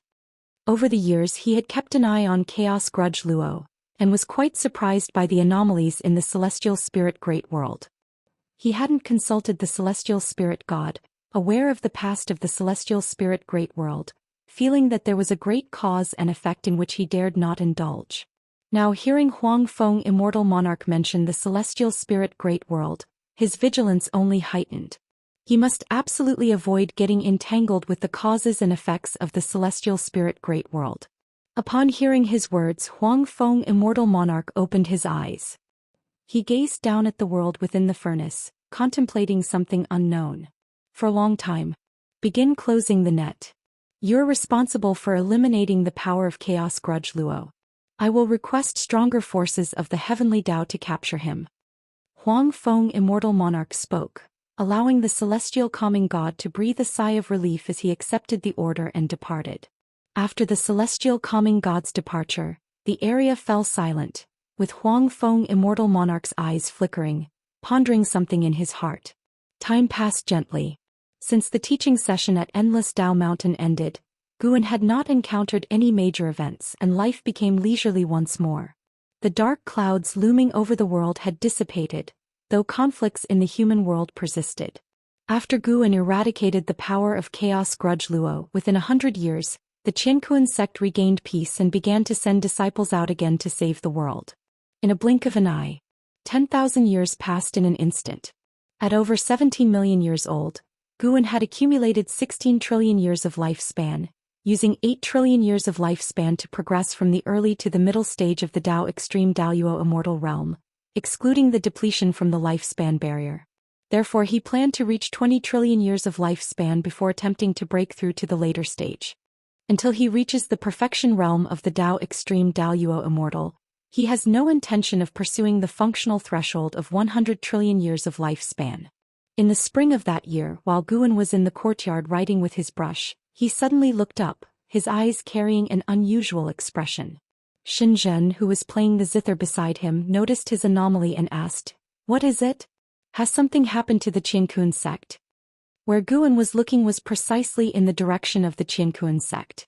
"Nothing much, just that a disciple with extraordinary talent is about to be born in the Qiankun sect," Guan casually replied, then withdrew his gaze and continued writing. Xianxia became curious and probed further. How does he compare to Emperor Tianhong or Zhou Xian? As the millennia passed, the conflicts in the human world had neared their end. The enmity between Emperor Tianhong and Zhou Xian was renowned across the world, both being the strongest prodigies of different eras. Now, as they clashed like water and fire, the world was curious as to who would emerge victorious in the end. "Perhaps even more so," Guan said with profound implication. "Emperor Tianhong was an immortal god reincarnation, while the disciple mentioned was the reincarnation of Chaos Grudge Luo. Chaos Grudge Luo didn't seem to have reincarnated of his own volition. It seemed he was cast into the reincarnation of the celestial spirit great world by some powerful being, conveniently ending up in the Qiankun sect, which was certainly no coincidence. It appears that behind Tai Immortal Monarch or Profound Star Immortal Monarch, there exists an even more powerful presence keeping an eye on Guan. Although separated by celestial Dao destiny, Guan found it difficult to deduce. However, the other party didn't dare act rashly even when facing his pre-breakthrough self, so naturally now that he has broken through he would be even less panicked. If that's the case, the Qiankun sect is finally going to rise. Xianxia commented without giving much thought, but rather with a sense of amazement. The Qiankun sect is thriving but too young compared to sects that have been around for millions, tens of millions, or even longer. In all aspects it falls far behind. If it could give birth to a disciple with talent surpassing even that of Emperor Tianhong or Zhou Xian, it might possibly close that gap. Having spent tens of thousands of years near the Qiankun sect, Xianxia had developed feelings for it. Any Wuxia disciple visiting the Qiankun sect would be received as an honored guest, without any incidents of disrespect thus far. The leadership of the Qiankun sect holds Wuxia in high regard and dares not take it lightly. The Qiankun sect will rise eventually, sooner or later, and they will also fall eventually. Guan said as he continued to write. He had even given up on the Supreme sect so he wouldn't be constantly sheltering the Qiankun sect. Xianxia did not question Guan's words but instead asked, "If Emperor Tianhong were to return, would you really take him as a disciple?" Guan replied, "I do not enjoy breaking my word." In the Daoist field of the beginningless, there were no major secrets to keep. The dojo itself could be moved or rebuilt. That Emperor Tianhong could kneel for so many years was enough to prove his character. What if he was an immortal god reincarnation? Perhaps Guan could learn more about the celestial court from Emperor Tianhong. If you find any errors, ads pop up, ads redirect, broken links, non-standard content, etc., please let us know report so we can fix it as soon as possible. Chapter 657. Unbeatable Emperor. 16 years later, a major event occurred in the Qiankun sect. A 16-year-old male disciple was unusually accepted as a disciple by the sect hierarch, with the intention of grooming him to be the next sect hierarch.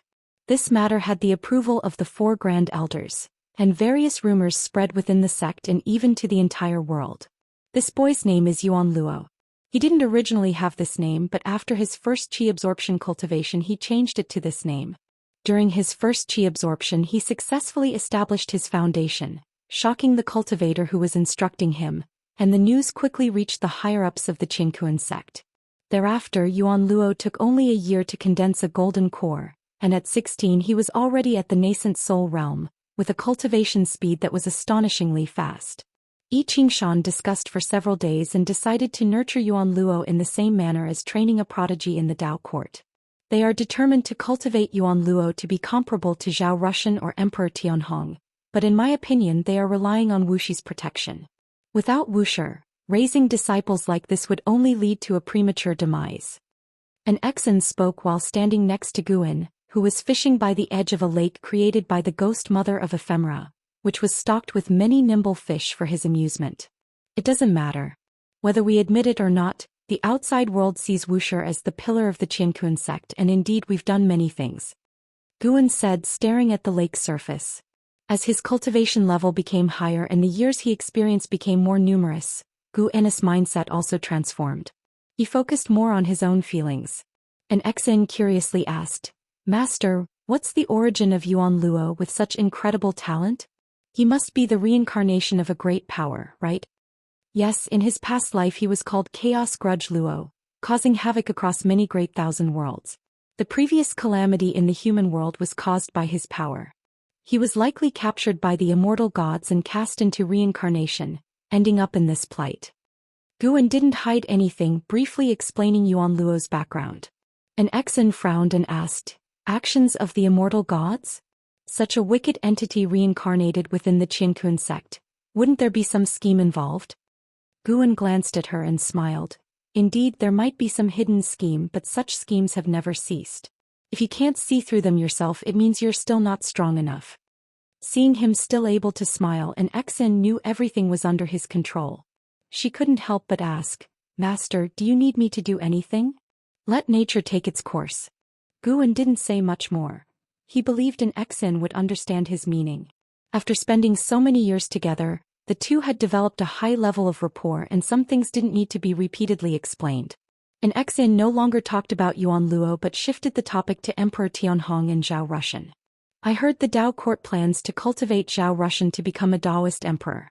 Didn't you say a Daoist emperor must prove themselves on the path of the Great Dao? Could it be that Zhou Xian is heading to the path of the Great Dao next?" An Exin was very interested in the Daoist emperor, and wondered whether a Daoist emperor at the same realm could rival her immortal emperor's eye. "He is destined to go and is fated to become a Daoist emperor," Guan replied. When mentioning the Daoist emperor, he couldn't help but shift his focus to the path of the Great Dao, observing Zhou Xian and Xiaolon. Sarch * the novel Fire. Net website on Google to access chapters of novels early and in the highest quality. Zhou Xiaoyu had been fighting for many years, and with his destiny forming, he was getting closer to becoming a Daoist emperor, while Xiaolon had also started to embark on the emperor road. After participating in the Daoist emperor's competition, their cultivation grew quickly, able to strengthen through battles.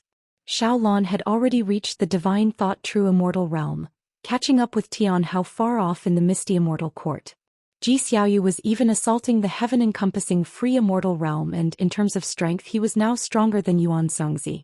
After years of battling side by side, Yuan Songzi had successfully persuaded Zhou Xiaoyu to join the Dao court.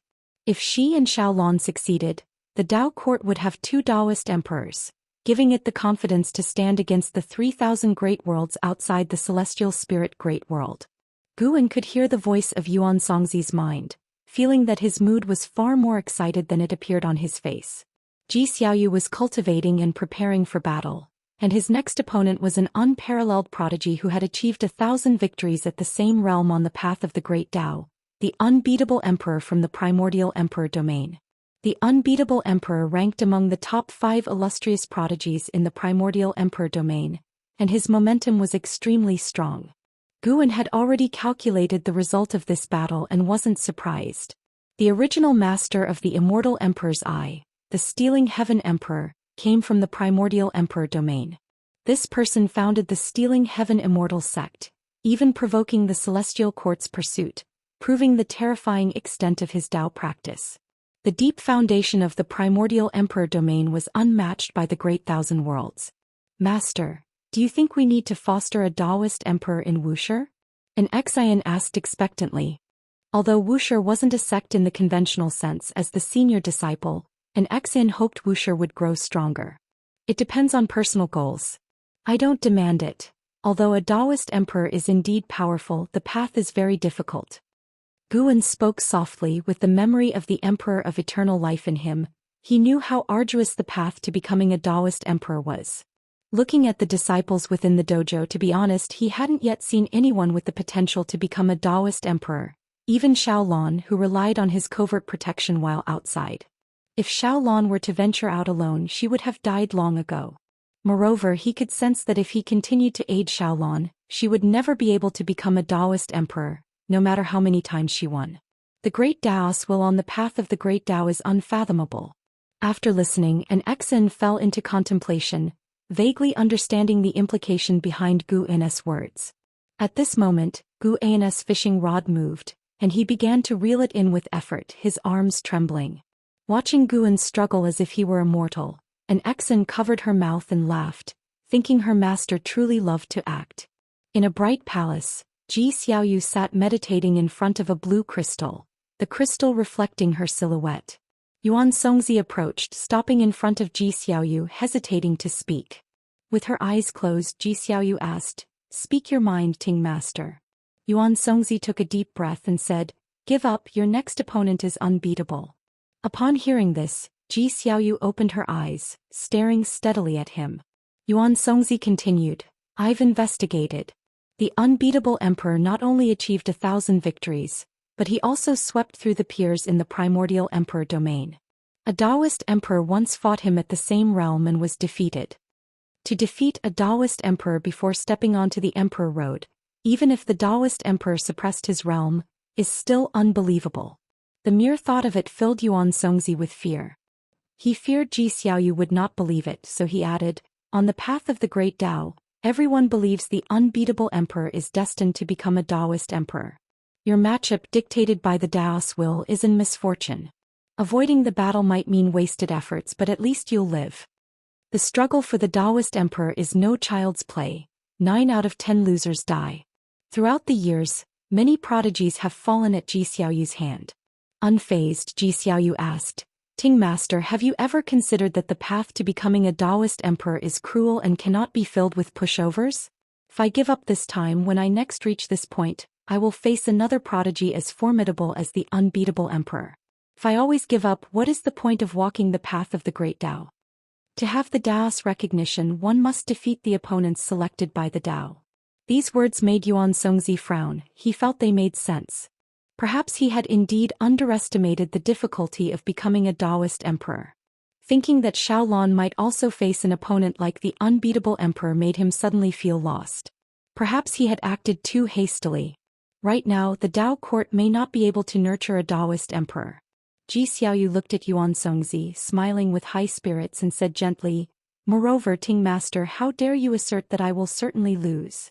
If you find any errors, ads pop up, ads redirect, broken links, non-standard content, etc., please let us know, report so we can fix it as soon as possible." Chapter 658. The power of the Emperor Clan. The day of the duel between Ji Xiaoyu and the unbeatable emperor finally arrived, with the Dao court's members trailing Ji Xiaoyu to a meteorite.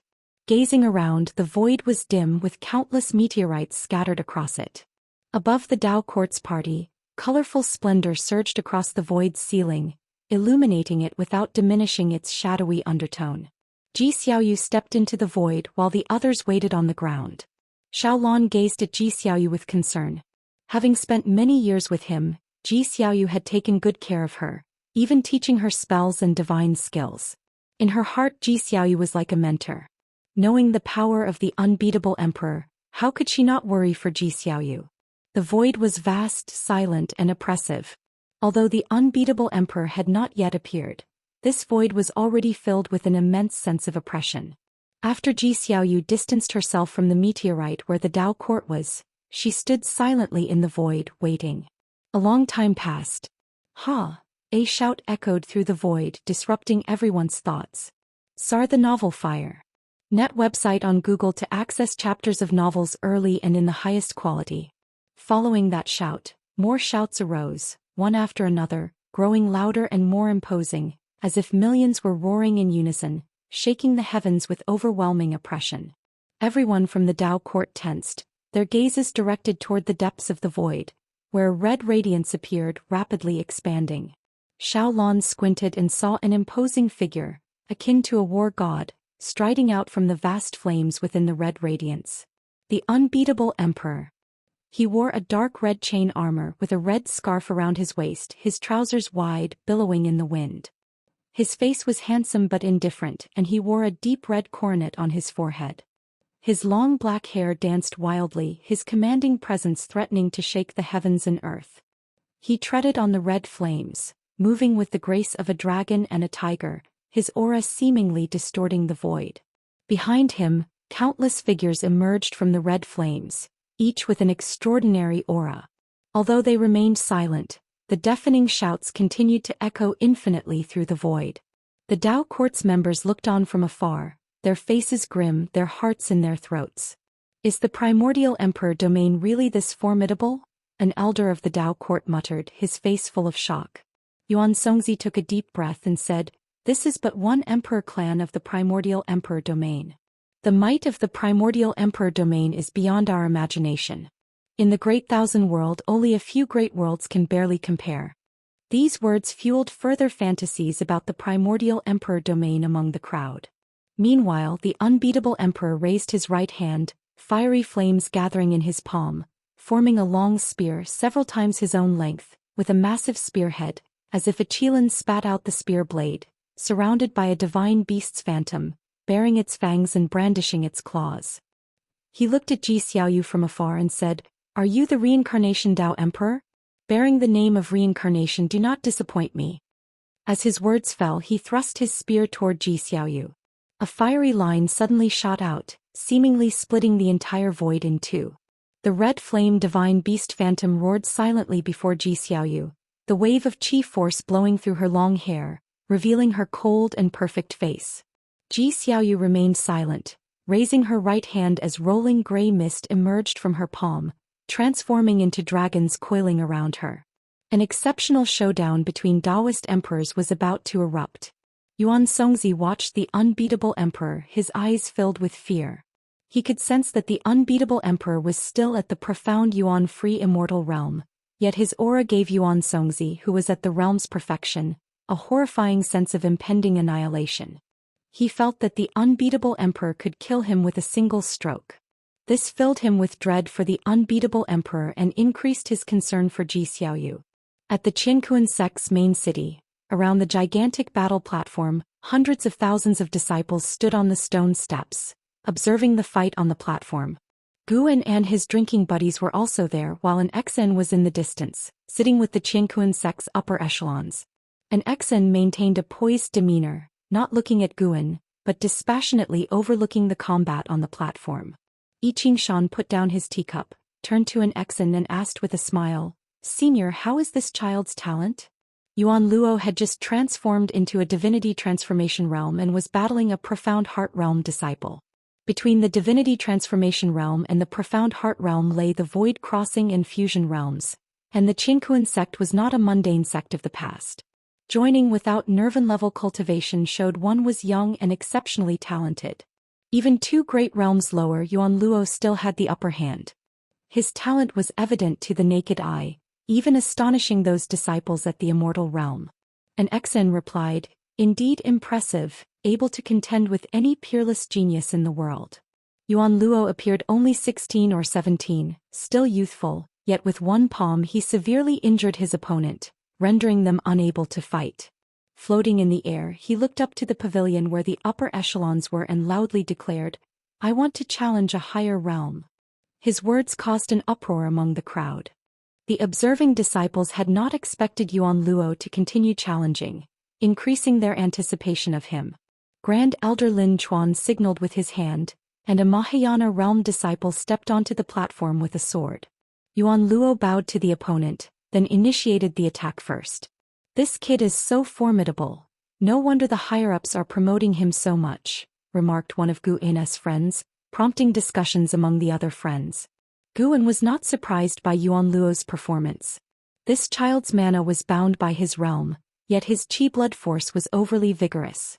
Though appearing at the divinity transformation realm, he in fact rivaled Nirvana. While watching the spectacle, Guan was also focused on Ji Xiaoyu's duel on the path of the Great Dao. Ji Xiaoyu was not a match for the unbeatable emperor. Despite giving it her all, she was unable to defeat him yet managed to wound him, surprising the unbeatable emperor and the great powers of the primordial emperor domain. Guan would not assist Ji Xiaoyu to defeat the unbeatable emperor, as it held no significance. His goal was to ensure Ji Xiaoyu survived. In the final clash of divine skills, Ji Xiaoyu was defeated, her body obliterated, leaving only her soul barely alive. At this point, the destiny she accumulated on the path of the Great Dao flowed entirely to the unbeatable emperor. You are stronger than my previous opponents, and your understanding of the path of reincarnation is quite impressive. I think I won't forget you for a long time in the future." The voice of the unbeatable emperor resonated through the void, still fierce in aura, with the wounds on his cheeks making him even more imposing. Holding his long spear, he approached Zhou Xiaoyu's soul. All around, the void was filled with smoke and clouds, remnants of shattered meteorites. Seeing the unbeatable emperor about to annihilate her completely, Yuan Songzi hurriedly flew in front of Zhou Xiaoyu, urgently saying, "You've already won, so why push it to the extreme? Please grant her a chance to live." The unbeatable emperor slightly lifted his chin, looking down at Yuan Songzi with contempt, saying, "Since when did worms dare to obstruct a Daoist emperor?" In the distance, the great powers of the primordial emperor domain stepped forward, their boundless might suffocating Yuan Songzi. If you find any errors, ads pop up, ads redirect, broken links, non-standard content, etc., please let us know. Report so we can fix it as soon as possible. Chapter 659. A palm transcending the great Tao. The words of the unbeatable emperor were like a series of thunderclaps, echoing endlessly, causing the cultivators of the Tao court to change their expressions drastically. Although they feared the unbeatable emperor, hearing his words still made them feel a great sense of humiliation, for Yuan Songzi was the master of the Tao court. Xiao Lan gritted her teeth, wanting to rush over and fight alongside Yuan Songzi, but was stopped by a female elder. "Don't act impulsively, don't burden the Ting master," the female elder said in a deep voice, her gaze towards Yuan Songzi revealing her uncontrollable unease. Yuan Songzi was insulted by the unbeatable emperor but didn't get angry. Following the unbeatable emperor's words, he said, "Since you consider us insects, why go to the trouble of stomping on insects? Not to mention the imperial clan behind, even if all of them attacked together, they would still not be a match for the unbeatable emperor alone. On this path of the great Tao, a prodigy not only needs personal strength but also a sufficiently strong force to support them." The beautiful dream that Yuan Songzi had was completely shattered at this moment. Zhou Xiaoyu and Xiao Lan lacked the talent, and the Tao court didn't have the foundation to escort a Daoist emperor. Even if humiliated, he had to protect Zhou Xiaoyu as much as possible because he knew very well that if they did nothing they would also be doomed. The Tao intent of the great powers of the imperial clan had already sealed this void, leaving them with no escape. The unbeatable emperor's lips curled into a contemptuous smile as he said, "I am fulfilling her, losing on the emperor road, damaging the Tao heart, and leading a life of nothing but defeat. What meaning does it have?" His footsteps did not pause, and with each step the killing intent grew stronger. When his words fell, the pressure brought onto Yuan Songzi reached its peak, making him unable to speak, only able to look at him in terror. "Spare them, I am willing to die." Zhou Xiaoyu's voice came from behind Yuan Songzi, calm without a trace of anger or fear. The unbeatable emperor's smile became wild, and he raised the spear in his hand, pointing its tip at Yuan Songzi, yet his gaze fixed on Zhou Xiaoyu. He sneered disdainfully, "It's over. You're all doomed. Setting foot on the emperor road, you should have been mentally prepared. If not, then learn the lesson of arrogance." His right hand suddenly loosened. Boom! The long spear in his hand burst forth with a terrifying momentum, as if carrying a storm, unstoppably killing towards Yuan Songzi. Everything happened too fast.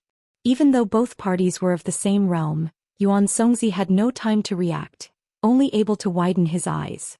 When the spear stopped in front of him, his whole body froze, feeling as if even his divine soul was fixed in place, unable to move. He hadn't experienced such despair in a long time. Faced with the divine spear, he truly felt he was going to die and there was no hope for reincarnation. His mind blank, he instinctively looked at the unbeatable emperor, discovering that he frowned. The cultivators of the Tao court were extremely tense. Seeing Yuan Songzi not dead, hope ignited in their hearts, thinking that the unbeatable emperor temporarily changed his mind. Everyone's gaze was fixed on the unbeatable emperor. The unbeatable emperor frowned deeply, glancing in another direction. He yelled in a deep voice, "What master from where is interfering with me? A master?" The Tao court side was all bewildered, realizing the unbeatable emperor was not sparing them out of mercy but that there was other assistance. Compared to the extremely arrogant unbeatable emperor, they preferred the unknown helper. The cultivators of the Tao court were all excited, trying hard to restrain their emotions, not daring to breathe even a single breath. Xiaolon also felt surprised, her heart filled with curiosity. Who would rescue them at this moment? Let people off when you can, besides you have no enmity. A hoarse voice echoed through the void, causing displeasure to flash in the unbeatable emperor's eyes. When Ji Xiaoyu heard this voice, her eyes dimmed. Although he had changed his voice, she immediately knew who the owner of the voice was. She didn't want that person to see her so embarrassed. The unbeatable emperor did not respond, but the great powers of the imperial clan could not remain silent. Does fellow Daoist want to challenge the imperial clan? If fellow Daoist is this girl's support, why not appear earlier? Her destiny should not be like this. Passing by, why entangle in this karma? If wanting to save them, state your relationship, don't hide in the dark. With such cultivation, do you not know the rules of the Emperor Road? The dignified voices rose one after another, all very assertive, seemingly not taking the one who intervened seriously. Far off in the Qiankuan sect, Guan sighed. How many years has it been? It's rare to encounter someone so stubborn. Through the novel Fire. Net ** website on Google to access chapters of novels early and in the highest quality. Guan, through deduction, knew the reason they wanted to eradicate was to prevent the secrets of the unbeatable emperor's divine skills from being exposed, leaving no threat for the unbeatable emperor's future. The reason was sufficient, but having intervened, would he still fight to the death for this reason? Ultimately, it's still too arrogant. Guan could see at a glance the source of this imperial clan. The strongest was no more than a Miaozhen Daoyuo Immortal, and that was an ancient monster hidden for unknown billions of years. Having thought that, Guan's gaze turned cold. Just then, a strand of someone's hair drifted in front of him. He raised his hand and waved, destroying the hair. The surrounding observing disciples were too excited, all discussing Yuan Luo's performance, and even his drinking and meat friends on his left and right didn't notice his actions. However, Guan's wave was not casual. The mana of a Dao Extreme Daoyuo Immortal passed through the celestial spirit great world in an incredible manner, entered the path of the great Dao, then crossed layers of cosmic planes, arriving at the void where Ji Xiaoyu, Xiaolon and the others were. The questions from the imperial clan had not yet fallen, and the unbeatable emperor was still staring intensely at Ji Xiaoyu. The Dao court side was nervously waiting, with Yuan Songzi unable to recover from the earlier shocking experience. Suddenly, the entire void became bright, darkness was banished, and everyone instinctively looked in one direction, only to see deep within the void, it was as bright as daylight, with an incomparably majestic golden giant hand coming at them. Facing this golden giant hand, any existence appeared insignificant. The unbeatable emperor's face changed drastically. He was horrified to find himself unable to move. Not only him but the other great powers of the imperial clan were the same, all seemingly petrified, dumbly watching the golden giant hand approach. Ji Xiaoyu's pupils widened, while Yuan Songzi and the cultivators of the Dao court were left open-mouthed. They couldn't move either, only able to see the golden giant hand getting closer and closer. As the hand neared, the outline of the golden giant hand could not fit into their vision. In front of such a giant hand, they only felt shock, their emotions indescribable. Under their gaze, the golden giant hand seemed to replace the void, lightly waving towards them. The wind from its palm blew, turning the great powers of the imperial clan directly into ashes. Even the unbeatable emperor gradually perished, his expression before death one of disbelief, seemingly not expecting such an end for himself. After waving the hand to annihilate the imperial clan, the golden giant hand became illusory, and the strong light it emitted gradually weakened. Yet the entire void remained in silence. All the cultivators of the Dao court still held expressions of astonishment. If you find any errors, ads pop up, ads redirect, broken links, non-standard content, etc., please let us know. Report so we can fix it as soon as possible. Chapter 660. A lifespan of 10 trillion years. As the Emperor clan and the unbeatable emperor vanished into ash, the golden giant hand dissipated, the void gradually returning to dimness, while the people of the Dao court remained in silence, unable to awaken from their shock. The pure-hearted Xiaolon was the first to break the silence. She couldn't help but ask, what realm was the senior who acted just now? The legendary heaven-encompassing free immortal? The cultivators of the Dao court awoke one after another, starting to bow in all directions, expressing gratitude to the person who intervened. Yuan Songzi also came to his senses, loudly exclaimed, "I am Yuan Songzi from the Dao court of the celestial spirit great world, grateful for the senior's assistance. I wonder what can we do for the senior? There is no such thing as a favor for no reason." Yuan Songzi reflected on his connections, unable to think of such a powerful entity. He could only ponder what the other party might want them to do. However, no one answered him. Ji Xiaoyu remained silent, sat down cross-legged on the spot and began restoring her body. Meanwhile, in the Qianquan sect, Guan was occupied by a series of prompts in his vision. To deal with the Emperor clan, he used his own mana, not relying on avatars, thus he could seize life force, especially since the Emperor clan lacked celestial court destiny.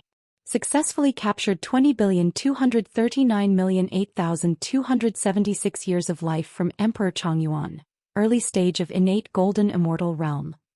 Successfully captured 809,244,623 years of life from Gu Dong, late stage of heaven-encompassing free immortal realm. Successfully captured 209,872,307,762 years of life from Emperor Han Tian, middle stage of Hengtian golden immortal realm. Successfully captured 70,982,763 years of life from Qin Li, perfect innate golden immortal realm. Successfully captured 249,827,206,383 years of life from Zhizun, middle stage of Taiqing golden immortal realm. Looking at his skyrocketing lifespan, Guan felt agitated. No wonder those with reincarnation bodies couldn't resist the temptation of seizing life force. He now felt an impulse to go on a killing spree, but he knew he mustn't do that. Excessive slaughter and rapidly growing stronger would attract powerful entities far beyond his cultivation level to intervene. This time, attacking the Emperor clan was justified and wouldn't attract attention from beings surpassing Dao Extreme Daoyuo Immortal. The lifespans of these powerful figures within the Emperor clan varied. The strongest Taiqing Golden Immortal provided him with a lifespan not much higher than the Hengtian Golden Immortal, yet overall, it still yielded him substantial gains. The Emperor clan only had one Taiqing Golden Immortal protecting the unbeatable Emperor. Most others were heaven-encompassing free immortals and innate golden immortals, a total of several hundred. Your lifespan has surpassed 10 trillion years for the first time, starting a random lifespan function upgrade. Your life expectancy prediction function has been upgraded. Life expectancy prediction upgrade successful. Life expectancy prediction automatically detects causality. When a living being bears hostility toward your true self or clones, a prompt will appear. It automatically deduces causality. If someone's causality conflicts with yours, a prompt will appear. Using this prompt does not consume lifespan, but conducting a lifespan detection on the opponent does. Witnessing the prompts before him, Gu In's eyes changed. Unlike the previous life expectancy prediction, this time the function covers his clones and can deduce causality. Deducing causality is quite domineering, implying potential enemies could be deduced. This function has both pros and cons. The advantage is identifying more enemies. The downside is the pressure of knowing enemies in advance, while the enemies remain oblivious and carefree. Of course, the most important thing is that his lifespan has broken through 10 trillion years. He can proceed to a breakthrough. Gu An's mood became joyful. Once all the lifespan prompts ceased, he brought up the attribute panel for viewing. Name, Guan, lifespan, 172,971/14, 073, 593, 224, 087. Physique. Primordial Dao creation body. Cultivation level. Middle stage of Dao Extreme Daoyuo Immortal Realm. It's no wonder the Emperor clan. Guan acknowledged the Emperor clan behind the unbeatable Emperor as indeed powerful. Tanqian Emperor will form a causal hatred with you, destined to become your enemy. Would you like to perform a lifespan detection on them? So the Oval Fire. Net website on Google to access chapters of novels early and in the highest quality. Ancestor Chuzi will form a causal hatred with you, destined to become your enemy. Would you like to perform a lifespan detection on them? Han Long will form a causal hatred with you, destined to become your enemy. Would you like to perform a lifespan detection on them? Another series of prompts emerged wildly, causing Gu Ayan's eyelids to twitch. Indeed, the new life expectancy prediction is a double-edged sword. With so many potential enemies, if he checked each one, could his 14 trillion years of lifespan endure? Guan chose one by one for lifespan detection. Upon selecting a name the lifespan years to be consumed would display, then he would confirm. He had no intention of consuming lifespan, but from the lifespan consumption prompts he could gauge the strength of the enemies. The Emperor clan's greatest support was one major realm lower than him, so it wasn't worth using lifespan detection on them. Even so, this function could still reveal the Emperor clan's foundation to him. For a period following this, lifespan prompts repeatedly appeared. When Yuan Luo defeated the Mahayana realm disciple to the cheering of the audience, the prompts before him continued. The connections behind the unbeatable emperor were truly astonishing. Guan was secretly alarmed. Qianquan sect's sect hierarch Yi Qingshan began to praise Yuan Luo, then spoke of the sect's millennial grand plan ahead, stirring the disciples' emotions. After the gathering, Guan politely declined invitations from companions for food and drink and left alone. On the other side, Ji Xiaoyu had restored her body, though her aura was weak and her cultivation level somewhat diminished. The cultivators of the Dao court surrounded her, their faces full of concern. Xiaolon couldn't help but ask, "Senior, how do you feel? How can we assist?" The pale-faced Ji Xiaoyu opened her eyes and said, "I am unscathed, but my path to the Daoist emperor has been completely severed. Unbeatable emperor's divine skills are indeed tyrannical. It will take me many years to completely dispel the power of his divine skills." Everyone felt their hearts sink, unable to accept it. They had traversed the path of the great Dao together for so many years, albeit thinking about the possibility of Ji Xiaoyu's defeat. Seeing her fall in such a manner filled them with a sense of helplessness. The Emperor Road is indeed not something they can contend for. Yuan Songzi took a deep breath and said, "Return to the Dao court to recuperate." He looked at Xiaolon and said, "You have seen it too, the contention of the Emperor Road is fraught with peril. Before you are defeated, why not stop for now?" Xiaolon nodded lightly at his words. She too realized the vast gap between herself and Emperor Road geniuses and felt a bit worried for her brother Gu after being away from the celestial spirit great world for so many years. An elder couldn't help but sigh and said, "I wonder what kind of deity that senior was, to directly annihilate the Emperor clan to save us. The path of the great Dao is indeed one mountain higher than the other, heavens beyond heavens." Recalling the fierce battle earlier, they still felt a chilling thrill and an inexplicable excitement. In my opinion, the Emperor clan brought it upon themselves, being overly arrogant. That senior perhaps didn't intend to destroy the Emperor clan, but these fellows gave no leeway and were too arrogant. A Dao court genius couldn't help but say, filled with admiration and fervor. The golden giant hand will be the goal of his life pursuit from now on. Even if he cannot reach that realm in this life, he will cultivate in that direction. If you find any errors, ads pop up, ads redirect, broken links, non-standard content, etc., please let us know. Report so we can fix it as soon as possible. Chapter 661. Perfection Realm. The feelings of the celestial spirit god. After lamenting for a while, Yuan Songzi led everyone back to the celestial spirit great world. The journey ahead was long and they dared not let down their guard. Soon, everyone fell into silence, each with their own thoughts. The image of that golden giant hand lingered in their minds, unable to dissipate. Even Xiaolon was reminiscing. This kind of power was too incredible. She must tell Brother Gu about it when she returns. Thinking of this, Xiaolan's mind was filled with the sound and appearance of Guan, eager to return home. On the other side, Guan left the Qianquan sect and went to an unoccupied mountain forest. At this moment, prompts kept appearing before his eyes. The number had already exceeded 1 million. Guan suspected that it wasn't just the unbeatable emperor's karmic enemies, but possibly other types of karma as well. He patiently waited. Once all prompts were gone, he would find a place to break through all at once, reaching the perfect Daoist Great Luo Immortal realm. During the waiting process, he was also deducing. He could confirm that the lifespan predictive ability was stronger than his, but how much stronger was yet to be determined. Many names in the prompts were temporarily untraceable because there was no direct causality. How many people with the same name and surname existed? Even with lifespan prediction, Guan did not intend to eliminate his enemies in advance because karma could change. Just because someone was destined to be an enemy didn't mean he should start a killing spree. The new lifespan predictions served more as a warning. The more enemies there were, the more cautious he had to be. The higher the realm, the easier it was to lose oneself in one's own power, believing one could do anything. Although Guan was wary of many beings, he did not feel that his current life was suffocating. On the contrary, he felt happy with his life. He preferred playing in the human world within his own small domain to fighting. After waiting for an hour, no more prompts appeared, leaving Guan feeling helpless. His karmic enemies numbered in the tens of millions, which was absurd.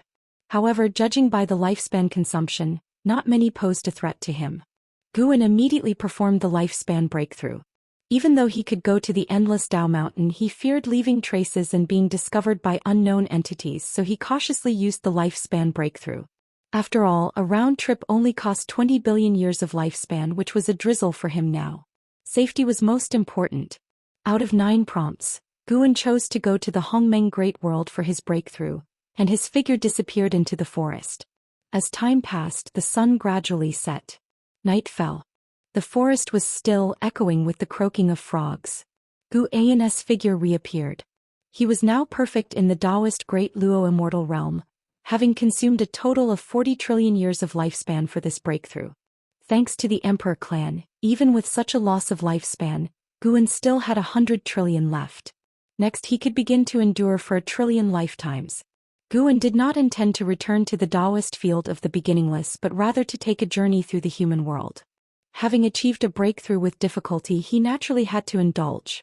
With the dim night, the forest was silent, the moonlight filtering through the gaps in the leaves, elongating Guan's shadow. He walked while contemplating. Above the Dao Extreme Daoyuo Immortal, what realm was there?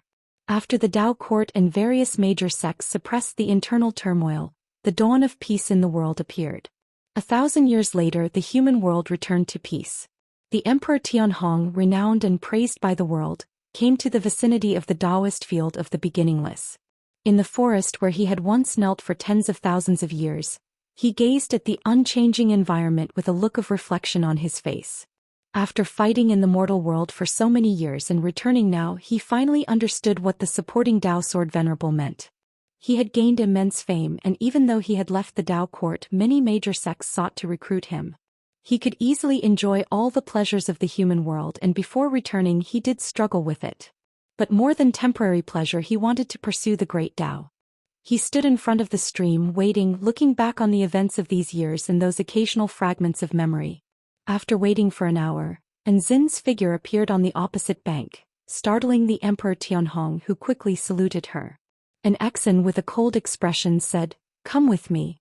From now on you are a Wuxia disciple and I am your senior sister." "Thank you, senior sister." The Emperor Tianhong responded, feeling excited. After so many years, he had finally become a disciple of the supporting Dao Sword Venerable. An Exan turned and left, with the Emperor Tianhong hurriedly following. Along the way, an Exan began to introduce the situation within the beginningless. She explained which disciples were there and what rules to pay attention to, and Emperor Tianhong listened attentively, not daring to neglect. When they stepped into the Daoist field of the beginningless, Emperor Tianhong clearly felt the nature's spiritual energy was suddenly different, even though the surroundings hadn't changed much. It was only when he emerged from the forest that he saw an incredibly beautiful mountain forest, a rare sight in the world. Every mountain was planted with various spirit flowers and spirit grass, creating a mesmerizing and beautiful spectacle that no painting could capture. An Exan ambled along the mountain path without flying, compelling Emperor Tianhong to follow her pace. "Senior sister, is the teacher in the dojo?" Emperor Tianhong cautiously asked. An Exan, without looking back, said, "He's not here, but at the latest you'll meet him the day after tomorrow." "Is there something urgent? Will I delay him?" Emperor Tianhong asked nervously. Such a great power as the supporting Dao Sword Venerable must be occupied with unimaginable important matters. In outer heaven debating the Dao with great powers? Or exploring the void of the great Dao? He has no urgent matters, just playing in the human world. Perhaps in past years you encountered him, but he transformed into an unremarkable mortal, and you didn't recognize him.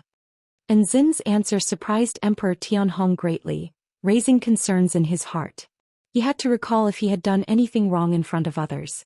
While Emperor Tianhong reflected on himself, Guan wasn't wandering in the human world. He was drinking with the celestial spirit god at the world gate. The two sat at a small table with spiritual wine and some human world dishes placed on it. The celestial spirit god had long given up mortal desires, but since Guan invited him, he graciously accepted. After drinking a bowl of wine, the celestial spirit god took the initiative to say, Tianhao should have taken root in the misty immortal court by now. I can sense his cultivation level rising rapidly lately. Guan smiled. He indeed is doing quite well. After reaching the perfect Daoist Great Luo immortal realm, Guan could precisely calculate the karma of the misty immortal court. The court's destiny couldn't obstruct his gaze. He could see everything within and knew Tianhao had gained the recognition of an immortal mansion, fully integrating into the misty immortal court. The celestial spirit god nodded and then asked, How do you intend to deal with the Tai immortal monarch and the 72 immortals of Jin Dong? Immortal gods can't be completely eradicated. One day they will return to the celestial court or be discovered missing by it. Guan took the wooden token from his waist and placed it on the small table, jokingly saying, After wearing it for so many years, I'm really not used to it. As for the Tai immortal monarch, let him continue to sink in the suffering of reincarnation. I will indeed spare them before the celestial court discovers them, but until then, I'll make them suffer a little. Even though it wasn't the first time Jin Dong's 72 immortals had been turned into wooden plaques, the celestial spirit gods still felt amazed. Immortal gods were so fragile in Guan's hands. So the Oval Fire. Net website on Google to access chapters of novels early and in the highest quality. Even having pledged allegiance to Guan, he still didn't know Guan's cultivation level. The human world has already seen other immortal gods and chaos evil demons appearing. If this goes on, it will certainly lead to catastrophe. As a celestial god, how do you think I should get through this calamity? Guan asked the celestial spirit god. Perhaps it was an illusion, but although Guan sought advice, the celestial spirit god felt he wasn't that fearful of the celestial court. If you find any errors, ads pop up, ads redirect, broken links, non-standard content, etc., please let us know. Report so we can fix it as soon as possible.